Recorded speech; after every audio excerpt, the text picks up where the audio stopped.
Are you searching for the best in online black radio? Then go to blacktalkradionetwork.com, helping you filter through the noise. Real talk, black talk.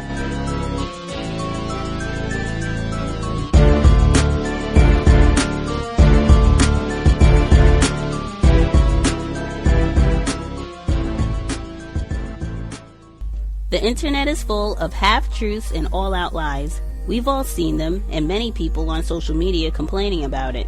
Here's your chance to show and prove. WorldAfropedia.com is a black-owned and operated encyclopedia. There are several thousand articles, but we need help. We can't uncover all the truth ourselves. So please, join us and become a writer, editor, or blogger for WorldAfropedia.com today. Every little bit counts. We owe it to the future generations to put the truth out there. Visit WorldAfropedia.com, the African-centered encyclopedia, a global database of African knowledge for the purpose of bringing about global African wisdom and understanding. WorldAfropedia.com.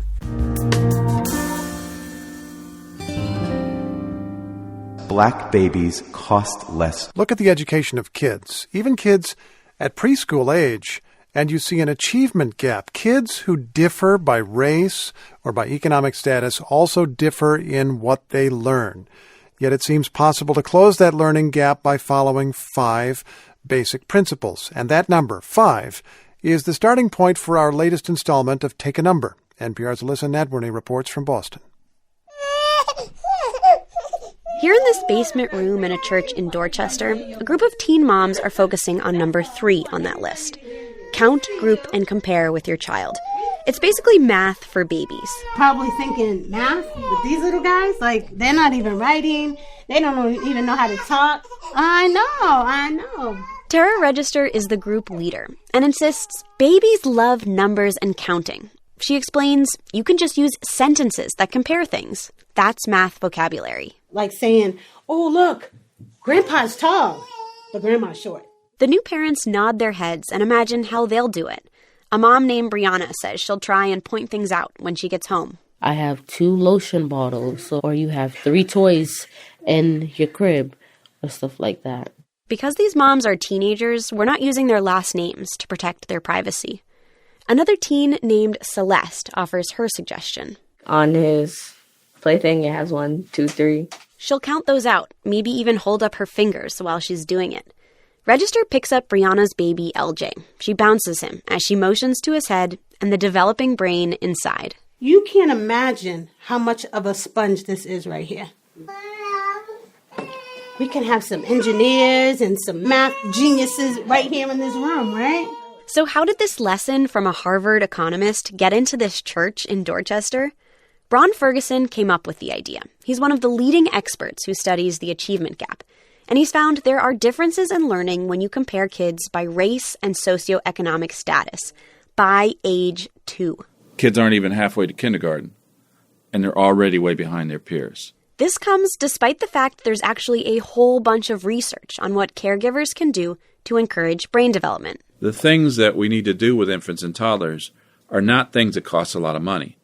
It's really about interacting with a child, paying attention to them, being responsive to them. So Ferguson set out to translate the research into 5 simple and free things adults could do with their little ones. The first of the basics is to maximize love, manage stress. That means moms and dads have to take care of themselves too, because babies pick up on that. Number 2, talk, sing, and point with your child. When you point at something, that helps the baby to start to associate words with objects. Some babies will point before they can even talk. Number 3, that's the one about numeracy that Tara Register was focused on in the church in Dorchester. Count, group, and compare. The fourth of the basics is to explore through movement and play. And the idea is to have parents be aware that their children are actually learning when they play. And number 5 is to read and discuss stories. Ferguson puts a big emphasis on discussing. That's a piece lots of parents miss when they're just reading aloud. I mean, I've got a PhD, my wife has a master's degree, but I know that there are some things that are in our Boston Basics that we did not do. So how is Ferguson getting these 5 principles into the hands and ultimately the brains of Boston families? A lot of people go to church. High percentages of people have jobs. They get their hair cut at the barber shop. They live in a housing development. They visit the library once in a while. They have kids in the schools. That's the heart of his idea. The basics have to go where the parents are. Barbershops and home visiting programs, hospitals, churches, and community groups, like the one Tara Register runs in Dorchester. When she learned about Ferguson's plan, I was just like, I think this would be the perfect place, right? We got these young moms who are learning how to parent and trying to figure this out. She wishes she had known about this stuff when she first got pregnant years ago. I was a teenage mom. Had my daughter when I was 15. So I know the struggle, right? This is real to me. I understand it. She said she finds her teenage parents are surprised to discover that so much learning happened so early on. Some of the stuff they're doing and probably didn't even know there was like a name to it or there was a development behind it, you know? Back in class, Register has one final thought for the group, which she repeats several times before they finish. It's essentially the thesis behind all 5 of the Boston Basics. Our babies are incredible. They're complex. They're incredible. They're smart. They can take it all in. So don't underestimate them. Ron Ferguson at Harvard, he's hoping this message can get to every caretaker and their baby, first across Boston and then across the country. Alyssa Nadworny, NPR News, Boston. California knows how to when dreams seem so sweet. California knows how to. The Getty Research Institute is all about informing the public about the visual arts and their histories. Yesterday it said it's establishing an African-American art history initiative and announced it'll kick that off with a new acquisition. The archives of L.A. artist Betty Saar will include, among other things, her journals and sketchbooks. To talk about this, we have Andrew Perchuk on the line. He's the acting director of the Getty Research Institute. Andrew, welcome to Take Two. Thanks, A. All right. Now, first, the initiative. How long has this effort been in the making, and what do you hope to achieve with it? Well, it's been in the making for a number of years. And what we hope is really the story of American art is very incomplete without recognizing the contributions of African-American artists. And that's been very difficult to do because, as your intro said, the material, the archival and other material has been scattered. Yeah. We haven't had things like oral histories, good library resources.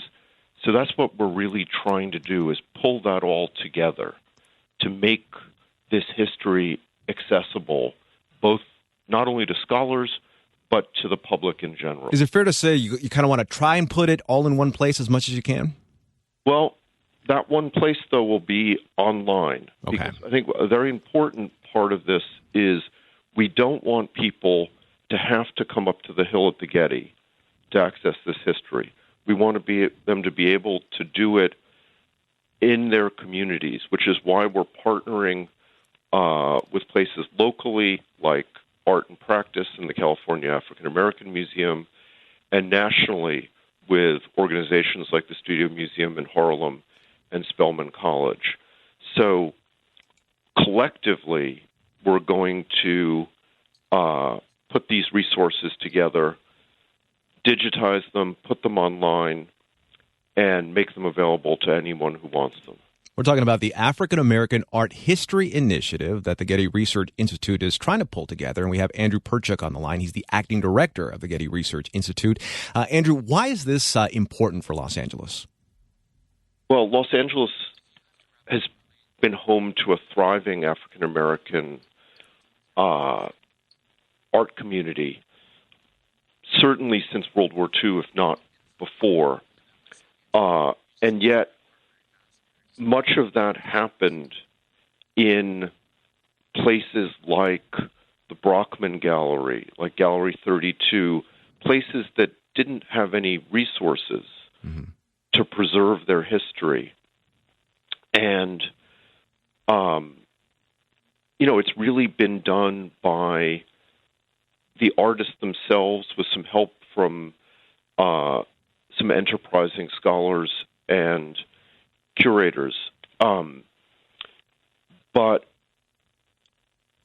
when we did the Pacific Standard Time initiative, the first one back in 2011, it became clear what a great contribution and how many great African-American artists there were in Los Angeles. And one of the things that we're going to do is not only collect the archives, but do oral histories, and a big focus of that will be on Los Angeles. Wow, sounds really cool. All right, Andrew, now to the acquisition. Betty Saar started to become quite a presence on the art scene in Los Angeles in the 60s and 70s. Tell us more about her work. Well, Betty began as a printmaker, as many of what they call assemblage sculptors did, began in other mediums. And then what she did is she started putting her prints, drawings, and other things into assemblages with found objects, things from swap meets, things from family, and telling us these incredible stories and narratives with it, both about her own personal history, in some cases, very political work. Like there is a great piece that she made called The Liberation of Aunt Jemima, where she takes the standard figure of Aunt Jemima and turns her from a servant into an empowered woman by giving her a black power fist and a rifle. Yeah.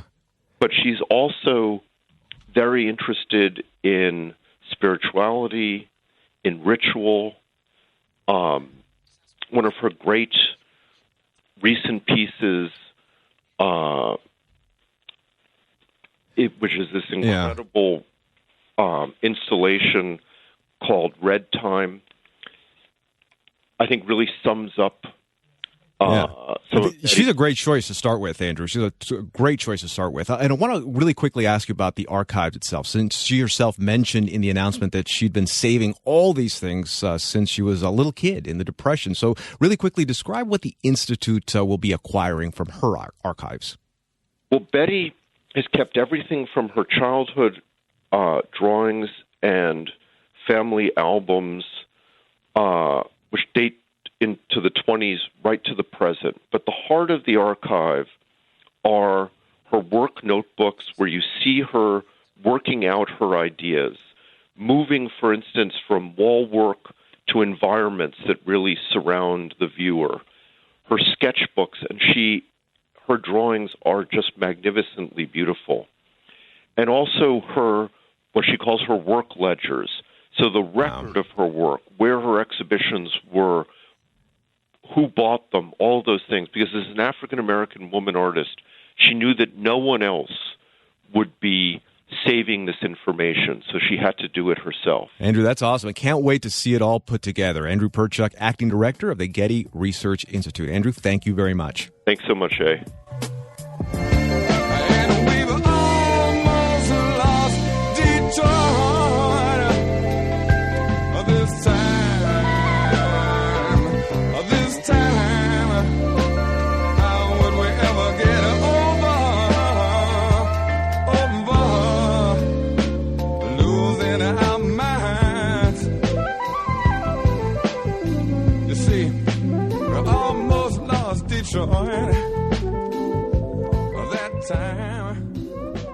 A demolition drama in Detroit tonight. A city council threatens to cut off work with a key contractor for the Land Bank Authority. One of its workers is accused of hurling a racial slur at city workers on a job site. 7 Action News reporter Kim Russell has the fallout. I'm in front of Denman's offices in Warren, and everyone agrees what one worker for this company did is completely unacceptable. The question is, what should it cost the company? Here's what city officials tell us happened. They say after an argument over a downed tree at a demolition site, a worker for Denman lost his temper, cussed at, and threatened to fight building authority employees. Then after walking away, called them the N-word. We aren't tolerating that in the city of Detroit. Mayor Duggan says it's good to hear the company no longer employs the worker involved. I thought it was very well handled, but we won't put up with it. We need to make sure that we're ensuring that when people come into our city, that this is not allowed whatsoever, that there's respect for those that live here. City Council President Pro Tem Mary Sheffield took it a step further, saying she felt the city should stop working with Denman altogether. She says the company that has performed hundreds of city and Detroit Land Bank funded demolitions, totaling millions of dollars, has had problems in the past. Illegal dumping, holes not being filled, and just concerns that I've heard from neighborhoods regarding this particular contract that leads me to believe that I need to support this contract moving forward at this time. When you have a subcontractor go rogue, you can't predict that that's going to happen. All you can do is clean up after it and make sure that you're cleaning it up to the best standard that there is. Rebecca Camargo, an attorney for Denman, says yes, in April, its subcontractor illegally dumped dirt and materials on a woman's property. But she says the company cleaned up the mess. She says the company's owner is responding again, making sure all employees have diversity training and know what their former co-worker did is not okay. He's been in business for over 30 years. He's never had an issue like this, and it was very shocking, and he's still reeling from the incident, quite frankly. Right now, Denman continues to do work with the city and the land bank. The question is what will happen with future contracts. Kim Russell, 7 Action News. You know, First Ladies usually have a cause, and you've already said you're interested in speaking out against bullying on social media. I think it's very important because a lot of children and teenagers are getting hurt, and we need to teach them how to talk to each other, how to treat each other, and to be able to connect with each other on the right way. It's an ironic choice since her own husband sent out a stream of pretty nasty tweets during the campaign. And we almost lost Detroit. A rookie police officer fired over this offensive Snapchat post. 7 Action News reporter Kimberly Craig live on Detroit's West Side for us. And Kim, Chief Craig not wasting any time taking action here. That's absolutely right, Dave. The chief says the officer was just starting the afternoon shift here at the 12th precinct yesterday when he posted the offensive pic to Snapchat. And it didn't take long for Internal Affairs to show up and suspend him. He said it was not smart. He couldn't justify it. Detroit Police Chief James Craig is talking about this Snapchat post from rookie officer Sean Bostwick. Chief Craig says the officer admitted to writing the caption, "Another night to wrangle up these zoo animals." I was in a position to take quick and decisive action, and that action was termination. Chief Craig said because Officer Bostwick only left the academy 2 months ago and he was still on probation, he was able to quickly terminate the Port Huron man. How do we expect an officer to provide a high level of service when this is the way you feel? And so the message should be clear. The vast majority of police officers do it right each and every time, but those who harbor these type of feelings should know you're not welcome here, and we're not going to have any tolerance for this kind of behavior. And it seems Officer Bostwick was having a hard time impressing his superiors. Police officials say he had to go through the academy twice because of low test scores. And his probation period was extended because his commanding officer had concerns about how he was adapting to his training. Community leaders also stunned by the post on Snapchat.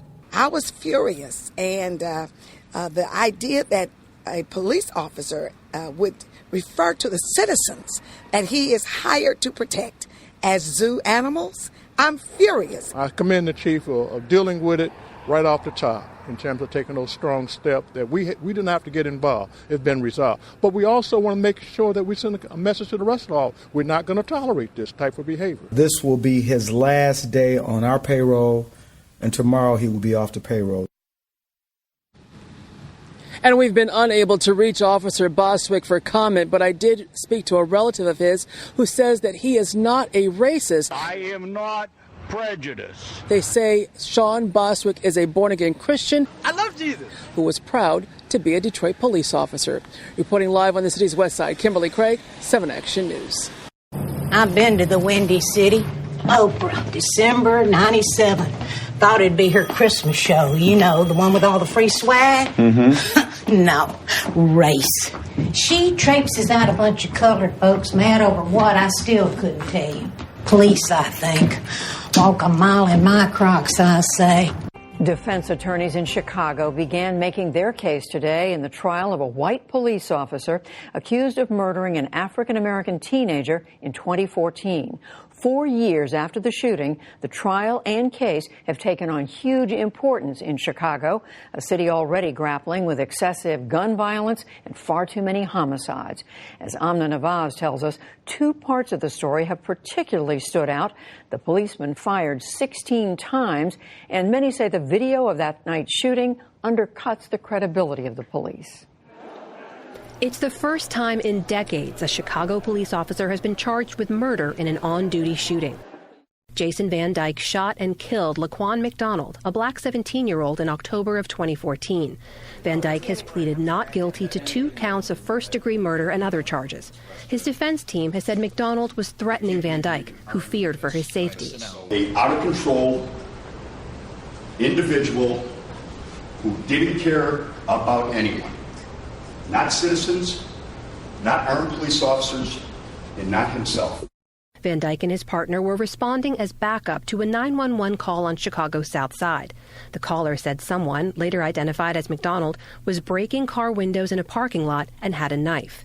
Dashcam video of the shooting shows Van Dyke arriving, getting out of his car, and firing 16 shots at McDonald as he appears to walk away. Van Dyke's attorneys have said he was acting in self-defense. Last week, prosecutors called officers who were on the scene to testify. The first officer to confront McDonald said he had a knife and was questioned as to whether McDonald was a threat. Did he threaten you with the knife at all? He held it out. He didn't say anything verbally, no. The question, officer, is did he threaten you with the knife? No. Van Dyke's partner that night testified that McDonald moved like he was going to attack with a knife. Quote, "I was convinced that Officer Van Dyke took necessary action to save himself and myself," Van Dyke's partner said. He requested his testimony not be recorded. Prosecutors argue that Van Dyke was never in danger. They have repeatedly played the dashcam video of the shooting for jurors and showed diagrams of where the bullets hit McDonald.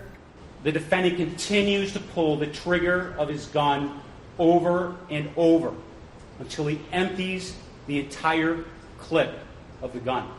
For 13 months after the shooting, city officials refused to release the dashcam video, citing an ongoing criminal investigation, until a judge ordered them to release it. The video release sparked protests in Chicago, a city with a history of excessive police violence against African American residents. Chicago Mayor Rahm Emanuel fired Police Superintendent Gary McCarthy amid calls for his own resignation. Earlier this month, Emanuel announced that he will not seek re-election in February. 3 officers are now being prosecuted for allegedly covering up for Van Dyke and lying about the events of that night. As the trial continues, it remains unclear if Van Dyke himself will testify. Let's take a look now at some of the important moments of this trial so far and the larger impact of this case. Jennifer White is with WBEZ Chicago Public Media. She's the host of their podcast done in conjunction with the Chicago Tribune about this case. It's called 16 Shots. Jennifer White, welcome to the NewsHour. I want to ask you, the defense today began to lay out their case for Officer Van Dyke, but for 11 days before that, it was the prosecution's turn laying out their argument. What was the thrust of the case that they were making? Well, the thrust of their case is that the shooting wasn't justified, that Jason Van Dyke was not reasonably in fear of his life or reasonably in fear that Laquan McDonald was a danger to others before he fired his weapon. And that's really the central question. Things working as also working as part of their case is the fact that none of the other officers on the scene fired their guns. And, of course, there's the video that seems to show Laquan McDonald moving away from Jason Van Dyke. We saw a couple of clips there, a few of the other officers testifying. Officer Van Dyke has maintained that he felt he was in danger at the time of that encounter. How did the other testimonies from the other police officers that you mentioned, how has that impacted the case, do you think?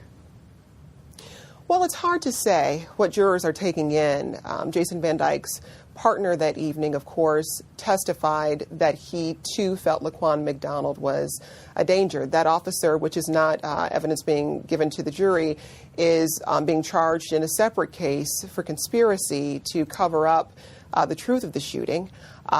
So it's hard to say what jurors are taking in.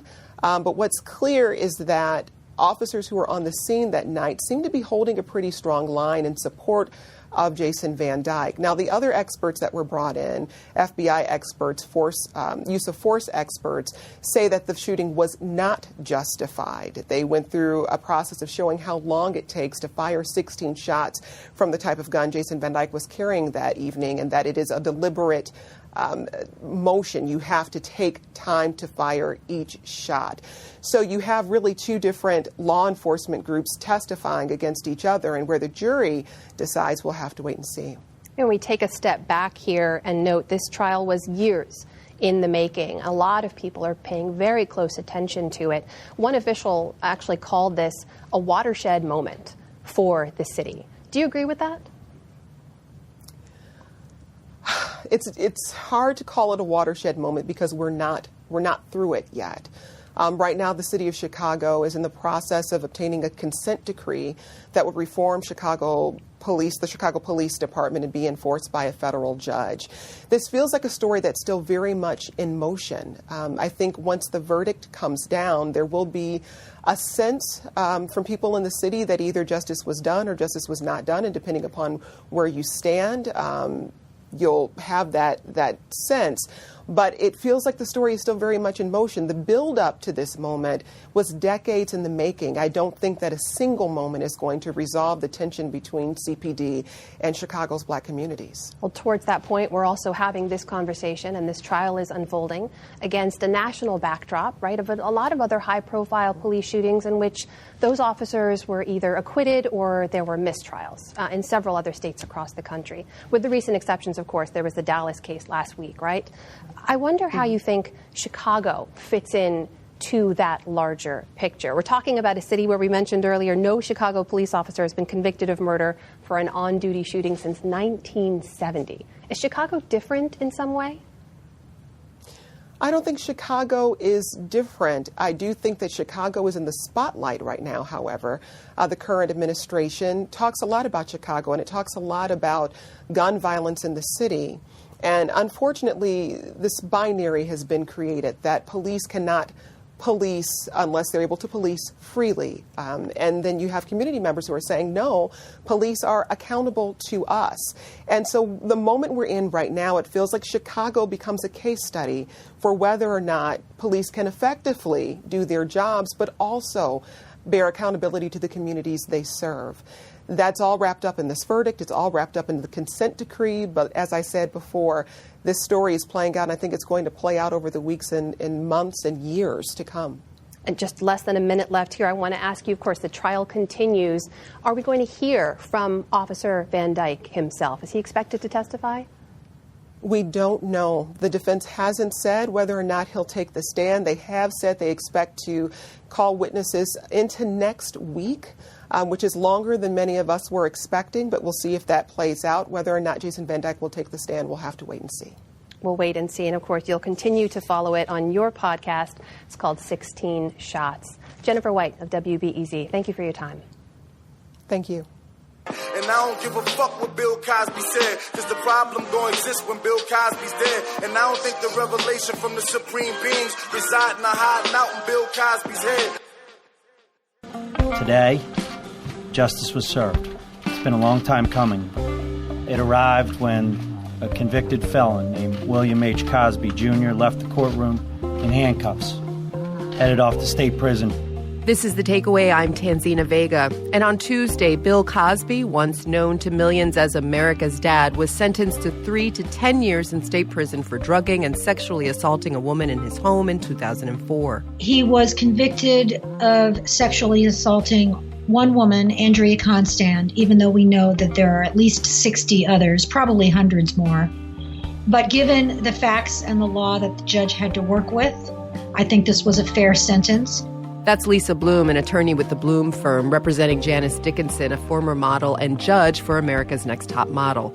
Dickinson alleges that Cosby drugged and raped her in 1982 at a hotel in Lake Tahoe, Nevada. She doesn't want to do any interviews right now, but she wants people to know that she was never the same after Bill Cosby raped her. She says, therapy has helped me some, but it has not helped to restore my innocence. Lisa there is reading from a part of a victim impact statement Janice Dickinson brought to the courtroom in Pennsylvania and had hoped to read. The judge did not allow her to do so, but yesterday Lisa told us that the sentence was a victory nonetheless. Oh, this is a huge step forward for the Me Too movement, for victims.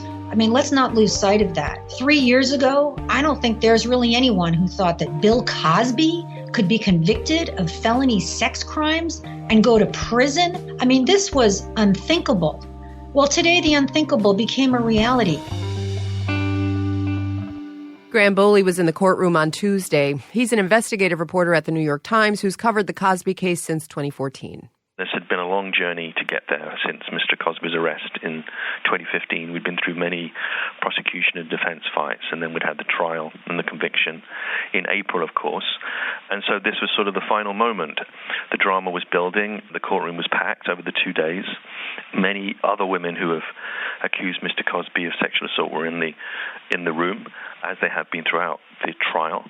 They were very expectant. Mr. Cosby was there, Andrea Constand and her family. And then the judge gave a very impressive argument before he gave the sentencing. And when he did, Mr. Cosby didn't react. But then we saw him walk from the courthouse in handcuffs.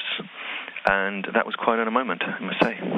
You know, it took us forever. It feels like it took us forever to get here. This is the second trial after an earlier mistrial. Was there something different about this trial that finally resulted in a verdict? I think there were two things, yeah. One, the second trial in April, Judge O'Neill allowed 5 other women to testify. And their testimony was very emotional and very jarring, and I think it had a big impact on the jury. Compared to the first trial, the mistrial, when there was only one woman who testified, didn't go so well. We were also in a new era, of course, we can't ignore. And that was represented in the courtroom by a psychologist who I thought was very impressive. And yesterday, the district attorney, when asked what was the difference, he said, this person, Dr. Ziv. And she talked about the way in which people who suffer sexual assault behave and why they don't come forward for many months, sometimes years, why they behave in the way they do. And the defense had used Andrea Constand's behavior. She didn't come forward for a year as a big kind of way to blame her and to attack her during the first trial. And this psychologist and the new era we're in meant that Andrea's behavior had far more credibility. I think those are the two big differences. And of course, Bill Cosby was taken to prison yesterday. What is the appeal process from what you understand so far moving forward? Does he plan to? They've said they're going to appeal. There are a number of appeal issues which are very clear. They've been signaling. They've been attacking the judge for the past few weeks and his integrity, saying he's biased. I think it's going to be one, maybe a couple of appeals there. The big one is the judge's decision to allow the 5 women in. That was a really kind of potent decision and pushed the envelope in legal terms, and it was quite rare, and they're going to say that was unfair. Graham Boley is an investigative reporter at the New York Times who's covered the Cosby case since 2014. Graham, thanks for being with us. Thanks for having me. As Bill Cosby was being taken to prison, his spokesman Andrew Wyatt stood outside the courthouse in the pouring rain to deliver a statement to the media. I believe and think it is important to point out that this has been the most racist and sexist trial in the history of the United States. Dr. Cosby has been one of the greatest civil rights leaders in the United States for over the last 50 years. What is going on in Washington today with Judge Kavanaugh is part of that sex war that Judge O'Neill, along with his wife, are a part of. That's right. He called it a sex war. And I think that deserves a bigger conversation. So I've got Brittany Cooper on the line. She's a professor at Rutgers University, and she's also the author of Eloquent Rage, A Black Feminist Discovers Her Superpower. Brittany, thanks so much for being with us. Thanks for having me. So a lot to unpack in this segment. Let's start with what was said in that quote here. We have Cosby spokesman once again saying, quote here, "This is the most racist and sexist trial in the history of the United States." Would love to get your thoughts on that. Well, clearly that person doesn't understand how either racism or sexism work. What is sexist is that Bill Cosby was able over the course of over 50 years, if we believe all of the allegations, to terrorize women, to sexually harass them as a matter of course, and then to violently sexually assault and rape dozens of victims and survivors. That is the epitome of sexism. We do not need to equivocate about that. I think that we can all concede particularly for African Americans who are watching this and who are wondering if Harvey Weinstein will meet the same fate, or wondering how we have a president in the White House who is an admitted sexual assaulter, a Supreme Court nominee who I believe the allegations against. We are wondering whether these white men will be held to account. And I think that it's fine to say that our criminal justice system is racially inequitable, that it is often downright racist towards Black people and towards Black men. And yet none of that is an excuse or should excuse Cosby's terrible and terroristic behavior to all of these women he has encountered and harmed. And we don't need to use the racism of the system as an excuse to try to let Cosby off the hook for his bad behavior. And as a woman and as a Black person, I am appalled at anybody who would seek to do that. And Brittany, I think, we've heard similar, this sort of reminds me of back in the 80s and 90s when we had this culture war fight. Now we're talking about sex wars here, and of course why it invoked Kavanaugh as well. And it sort of took me back to what we've all been talking about, the Clarence Thomas, Anita Hill hearings, where Thomas himself said, described what he was going through as a, quote, high-tech lynching. And, again, I'm wondering what your thoughts are on this type, the racial dynamics being played out here at these levels. Absolutely. So that's essentially what this commenter was trying to invoke this spokesperson. He was trying to invoke the Clarence Thomas moment and essentially to play on Black people's emotions and their connection to Bill Cosby's incredible body of artistic work that so many of us value and grew up on. He's trying to invoke that essentially to say what the conspiracy theorists have been saying, right? This is a conspiracy to take down the Black man. And what becomes even more interesting is that now he's trying to put it in a broader context to say that this is this broader cultural conspiracy against men. No, the real conspiracy has been that men have out loud, hidden in plain sight, have terrorized women and have experienced no consequences from it. The question for us has to be not why is this happening to Bill Cosby, but rather how did Cosby and Trump and Kavanaugh, men who have done harmful things to women that by all accounts other people knew about, witnessed, saw, and helped in some ways to facilitate, how did these men, how were they allowed to get away with it so long? Why were they allowed to get away with it for so long? And how can we, a country who say that we believe certain things about justice, certain things about equal protection, that we allow men to rise to the heights of their careers, even though we know that they actively do violent forms of harm to women? And this is a unifying point between women across race and across class. The victims of Cosby's victims, many of them, the vast majority of them, were white women, many of them well-connected white women. That is true of Harvey Weinstein's victims, of his accusers, of many of the folks at the height of the Me Too movement. And it always causes me to say, if this kind of thing can happen to the most powerful women in our society, then what do you think is happening to women who are marginalized, don't have a voice, don't have access? And so these men are running scared. They are mad that they are being called to account, but it is their time. And I'm not going to be party to these arguments about the operations of race, because for my opinion, Cosby has become the worst racial stereotype of Black men. He did it through his actions.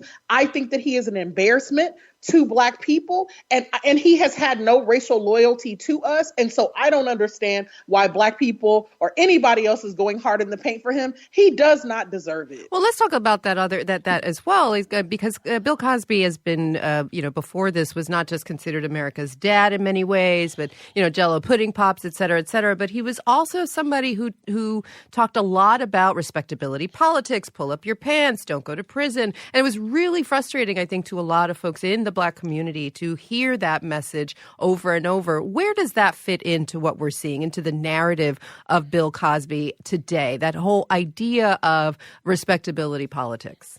Absolutely. So in 2004, Bill Cosby gave what is known as the infamous pound cake speech at Howard University, where he essentially said that, it tells an anecdote about a black man who gets shot after stealing a piece of pound cake. And he is less appalled at the fact that this man is shot in the head and more appalled at the notion that he steals the pound cake. And then he says things like, poor people are not upholding their end of the bargain. And so he used his incredible amount of fame and respect in black communities to actively, explicitly shame the black poor, to shame black folks for their sexual practices, talking about why are you having all of these children you're not taking care of. Meanwhile, he fathered children outside of his marriage. He never lived up to the standard, but he moralized and preached to black people for the last 2 decades in this century about our behavior. And it turns out that he was the worst predator of them all, that he was the worst man of them all, that if it was the difference between JoJo on the corner minding his business and Bill Cosby is the man that you should have kept your daughter away from. And this is the problem with respectability politics, is that it assumes that people's economic status is some indicator of their moral prerogatives. And that is completely absurd. And so even though it is devastating to see a cultural icon turn out to be a predator, that's what I'm sad about. I'm not sad that he went to jail. I'm not sad that he has been dethroned. I am sad about the man that he is, and I am sad that this man was allowed to victimize women and that people knew about it and nobody did anything about it. And what I hope in this moment, is that he is the canary in the coal mine and that other men are going to have their day in court and their moment of reckoning. And so I hope that this is not limited to that justice is not going to be limited in this case only to black men, but that all men who have done harm will have to account for their crimes. Brittany Cooper is a professor at Rutgers University. Brittany, thanks so much for joining us. Thank you. Prison health in an unhealthy place. It is at first blush somewhat odd to expect health care in a place where, essentially, no one really cares about you. Prisons are the slums of the state, for it is, more often than not, an abode of the poor and a dwelling place of the impoverished. Prisons rarely house the wealthy, and to a lesser degree, the same might be said of the healthy. They are a social political construction erected to provide recession-proof jobs to rural, depressed, white communities. These communities, in turn, benefit from the plethora of jobs attracted by prisons, not just in the realm of so-called security, but healthcare as well. It should therefore surprise no one that the health care provided is of substantially lower quality than the poor health care provided to poor communities and in working class neighborhoods. One of the most significant challenges facing both prisoners and free communities is hepatitis C, which causes liver damage and related illnesses. While hep C is actually curable, the cost of antiviral drugs is prohibitive. The going market price for these drugs is about $1,000 a pill, or about $90,000 for a full daily regimen of its, say, 8 to 12 weeks. Who can afford that, free or imprisoned? But health, like any other social good, comes through struggle. There have been legal attacks, yes, protests, and public calls for making these drugs available. Some have prevailed, others have not. The struggle continues across the country. Thank you for your time. From Imprisoned Nation, this is Mumia Abu-Jamal. If I'm a slave, call me a slave. Don't tell me that I'm a free person and I'm still a slave. Yeah, that really lulls me to sleep. You're not really a slave, you know. You're a co-worker. You know, you're a member of the firm, you know. This is the Bodie plantation, you know. And you are one of our business associates. Now, get that plow moving.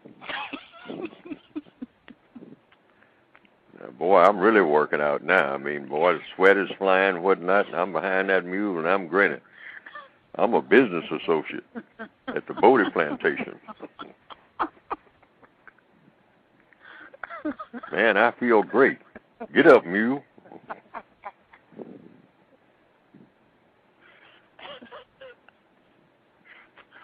So you, as long as the system of white supremacy exists, you don't see Word masters. This is Fresh Air. I'm Terry Gross. My guest, Derek Black, is a former leader of the white nationalist movement, a movement that emerged, rebranded from white supremacy. Derek was raised in the movement. His father, Don Black, is a former Grand Wizard of the Ku Klux Klan and created the Internet's largest white nationalist site, Stormfront. When Derek was in his teens, he started the companion website, Kids Stormfront. Derek made speeches, hosted a radio show, and was considered the movement's heir apparent. After spending the first 22 years of his life in the movement, he left in 2013 and renounced his former views. His life and why he left the movement he helped lead is the subject of the new book Rising Out of Hatred by Pulitzer Prize-winning Washington Post reporter Eli Saslow, who is also with us. The book is based on Saslow's many interviews with Derek, as well as interviews with Derek's father, Derek's godfather, David Duke, Richard Spencer, and other white nationalists and students who went to college with Derek. Derek Black, Eli Saslow, welcome to Fresh Air. Eli, I want to start with you. I want you to place in context Derek Black's and Don Black's place in the white supremacy, white nationalist movement. Derek's father, Don Black, was the head of the Ku Klux Klan in the United States for 7 or 8 years in the 1980s, and very close friends with David Duke. They worked together to sort of lead this movement. Don Black, Derek's father, took a hard turn toward going online and built a website called Stormfront, which for 20 years, continuing up into the present, sort of was the largest hate website in the world. It's a racist website that attracts a large following, several 100,000 active users. Derek was born and raised in West Palm Beach, Florida, but really spent a lot of his time on this website with his father and David Duke, who was his godfather, going to white nationalist conferences around the South, spreading sort of I think what they would consider the more academic views of this movement, going around and trying to, over time, sanitize the movement from its history of violence and talking more about the ways in which whites are prejudiced against, turning the language from a language of oppression toward others and framing it more as a language of white grievance, which over time had a really powerful and disastrous effect. So, Derek, what were some of the core beliefs you grew up with that explained and bolstered the white nationalist point of view? And what was the, quote, science behind those beliefs? Yeah, the fundamental belief that drove my dad, that drove my parents and my family over decades was that race was the defining feature of humanity, that was something that was overarching and predicted behavior in large groups, and that it was the thing that explained why Europeans had colonized so much of the world, and that beyond being this great predictor, it was something that defined how people would be most happy, and that the people were only happy if they could live in a society that was only this one biologically defined racial group, and that all of society was just lying to themselves about the fact that there were all these major racial differences that could be proved through demonstrated IQ score differences or criminality, and that was all predicted by race, and that whenever anyone denied that, it wasn't because they were looking at facts, it was just because they wanted to believe in a totally equal society, and that unfortunately that they were just lying to themselves about that. So you were part of the rebranding process from white supremacy to white nationalism. White supremacy meaning white people are better than. White national nationalism kind of toned it down to, it's like, it's not that we're better than, but we're all better off being separated by race. It's like, it's my good, dad popularized the term everyone. white nationalism. So that was his thing?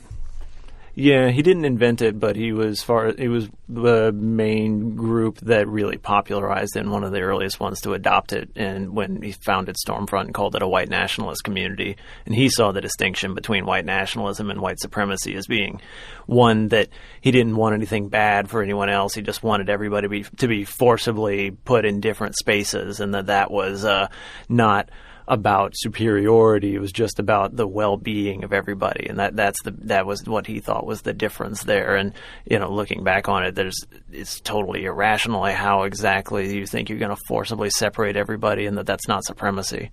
Can I just interrupt for a second? I've always wanted to know the early people who rebranded white supremacy to white nationalism, whether they saw that as like a smart move to help mainstream the movement and make it more palatable, or whether they really believed that there was a difference between white supremacy and white nationalism. They really did believe they were not doing bad things to other people, that the accusations of violence and hatred and racism were just insults put towards them, and that they really did just want what's best for white people, and then by extension other people. And it may be unpleasant to do that, but really in the long run everything's going to be much better. The answer for what they thought rebranding it would do was that they believed America was founded as a white supremacist country, and that was not gone, that the civil rights movement had changed the language and had made it much more difficult to speak about race, and their job was just to give people a space to say racist ideas in a more explicit, proud, confident way. The assumption was everybody is basically, all white people are basically racist. They're just afraid to express it, so let's give them a language and a safe space. So they don't like the word racist. They think that's a made-up insult word. What's the cleansed word? Racialist. Oh, okay, subtle. Yeah. And over the years, if you look at the language in terms of how many people in this movement have identified themselves, it went from the KKK to white supremacist to white power to white pride to white nationalist.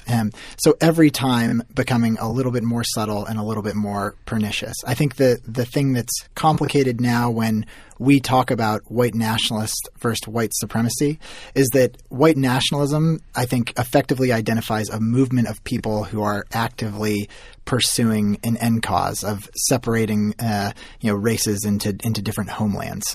White supremacy, unfortunately, is something that's much more endemic and much more structured into what the country is. So if we're talking about these people as white supremacists, it doesn't quite distinguish the movement in the same way, because much of the country was founded on things that are white supremacist, and many of our structures are based on white supremacy. So that's the distinction sometimes in the language that I think is still effective and useful for us as we talk about it. So the white nationalist movement has an end goal, which is to separate the races for the good of everybody.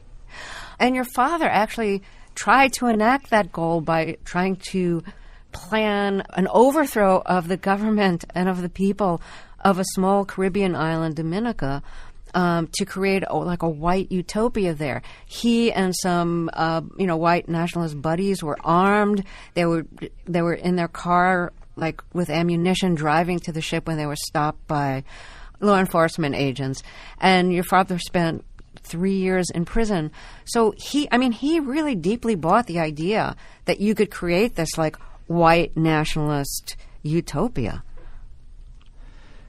Yeah. He, from the time he was a teenager, he was raised in civil rights era Alabama, and everybody around him had sort of normal, casual, Southern racist ideas about segregation. And what distinguished him was a feeling that it was not just an unfortunate thing that the schools were being integrated, but that it was a cataclysmic moment that was going to lead to a minority white America, and it was going to in Western civilization and that he had to do something. He had to dedicate his life to making people aware of that. And the distinguishing factor for him was how extreme he thought the problem was and how far forward he was thinking about it. So, Derek, what was your vision for white nationalism? What did you foresee? You weren't going to try to overthrow a Caribbean island and create a white utopia there. That failed for your father. But did you have an alternate plan for, like, a white space for white people to be independent of anybody of any race and not have to suffer interactions with them? Yeah, I was convinced that there was a lot of latent support for the tenets of white nationalism, that race was super important and that immigration from non-European countries was making things worse, and that people believed that in large numbers and would vote for that. And I was born just as David Duke was winning his first campaign in Louisiana in 1989, and my dad was on the road coming back because my mother was in labor. And so I with you knew, labor with me. And so I knew from the time that I was a child that white nationalism, as long as it was not necessarily calling itself white nationalism, could win campaigns. So I did things like run little Republican county elections, demonstrate that I could win with a majority of the vote for white nationalist talking points in a very normal South Florida neighborhood.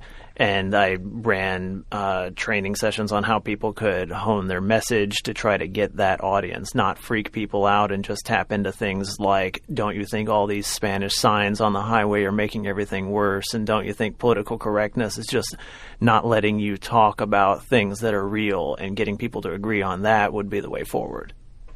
And you won a local election as a member of the West Palm Beach County Republican Committee, but they wouldn't let you take your seat because of your views. So did you feel like that foils your plans for like a takeover of the Republican Party?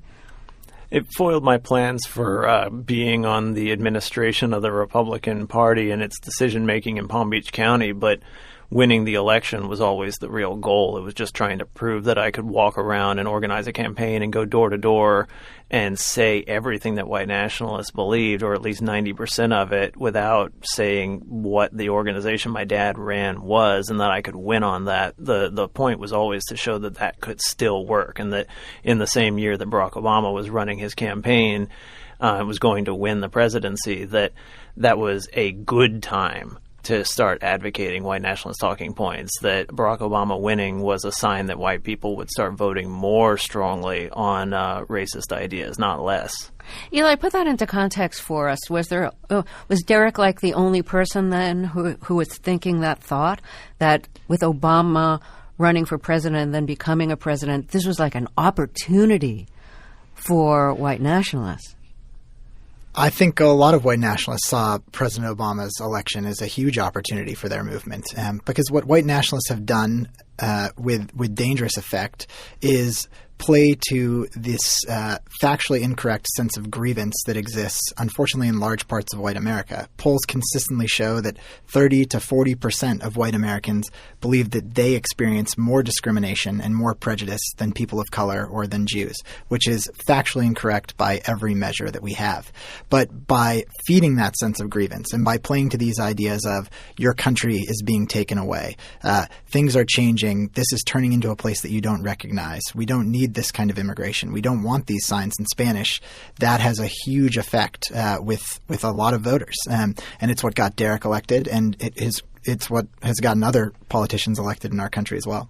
Without identifying as white nationalists, without outright saying, hey, I'm a white nationalist, the races should be separated. Right. I think most white people do not want to be called racist, but many white people do have racist views. And by having these conversations when they're not explicitly about race and they don't involve slurs, white nationalists can connect with a certain number of voters. Derek and his father did some things to this effect that I thought were really interesting in reporting the book. One of which is they Stormfront invested a lot of money into recording some country CDs that were slightly more explicitly white pride than what you'd see in mainstream country music. And they would go to big country concerts that were attended by majority white crowds in the South, an Alan Jackson concert somewhere in the Deep South. And they would go into the parking lot and they would hand out these CDs, sort of subtly spreading these messages of more white pride songs to an audience that they thought was going to be more receptive to that message. What kind of lyrics did those songs have? They were messages that did not attack other people. If I remember right, it was all focused on, I'm all right as I am. We like to do what we like to do. We're not hurting anybody, and they are attacking us all the time. Like, that was the sentiment in all the songs. So we were talking about how white supremacy kind of was rebranded into white nationalism, and the goal of white nationalism is to separate the races. There are other ways that white nationalist racism has been rebranded.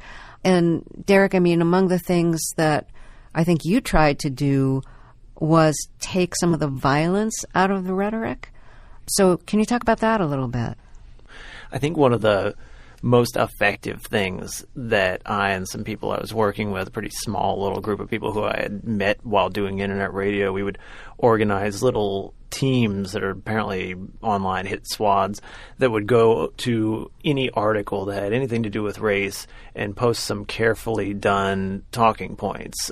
We developed things like the phrase white genocide, saying that all non-white immigration into white countries is white genocide, and would talk about white pride, and would talk things like saying anti-racism is a code word for anti-white, and try to keep people on pretty tight talking points and send them out to try to change the conversation anywhere on the internet where it was happening, because we were focused really intently on changing the language and trying to make it comfortable for people who did not want to be called racist to say everything else that white nationalists said. I find it really interesting that you and your father tried to cleanse the violent language and rhetoric out of white nationalism or white supremacy.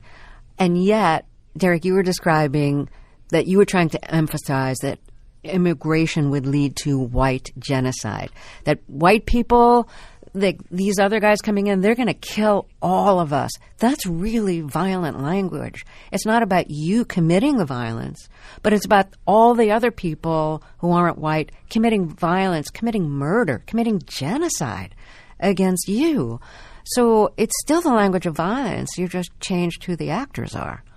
And who the victims are. And who the victims are, exactly. And this was a long process, that immigration was just going to outnumber white people in all their countries, and that was a threat to all the normal white people who were listening to the radio show or who were posting in the comments section, and that quite unlike what they were being told, they were the aggressors, that they were the people who were making society worse. Yeah, but you're talking about genocide. They were actually being attacked. It's not like, oh, the immigrants are going to take our jobs, or they're going to speak a foreign language, we're not going to understand it, and American culture, won't be, quote, pure. But you're talking about, like, genocide, like they are going to kill all of us. We will no longer exist. The talking point about white genocide was usually a little bit less extreme than it sounded. It was that immigration was an attack on whiteness and white people and white kids, and that future generations wouldn't be able to have as good a lives as their parents had had because society was trying to undermine their opportunities and to hurt them, and that far from having white privilege, that they were being discriminated against at every turn, and so 100 years from now that they wouldn't have a place in this world. I think it's important to note also that the entire ideology, the endpoint of the ideology, is built on a fallacy. And for me, when I was reporting and spending time with white nationalists, I would press them on, what do you mean that you want to separate people of different races into different places? Like, what percent white is okay? What percent Native is okay? What percent Jewish? They don't know. They have no idea. So, which I think gets to the core issue that race is a nebulous thing that even white nationalists, when pressed, have a very difficult time defining. I think there's a really good example from the moderator discussion forums, which were never public, and huge debates would come on the Stormfront among the moderators about how are we going to handle this issue, how are we going to handle feminism, feminism, women's issues. How are we gonna do this or that? And one of those was, how are we going to define who's white? Because only a white person could be a member of Stormfront, but there's no biological definition of white. And so that was very clear. There's no way to say what's the 23andMe definition, even if that had been around at the time. And there's no biological line, because if you walk from northwestern Europe into Southeastern Asia, you'll never see the line where white ends and where something else starts. And everybody was very clear on that. So the only practical conclusion they could come to as to who is white was that you had to generally be considered visually white by most people in America, and you personally had to define yourself as a white person. And if you did that, then you're white. And that was the only way that they could come to, after thousands of posts, to define what does a white person even mean. Canada. We should move to Canada. 6 years ago, these men were the school kids of Soweto. Today, they are guerrillas of the African National Congress, the ANC. This is the first time they have been filmed, here in the bush, somewhere on the borders of South Africa.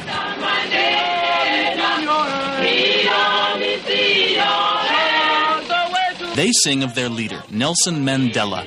Show us the way to victory, say the words. Freedom is in your hands.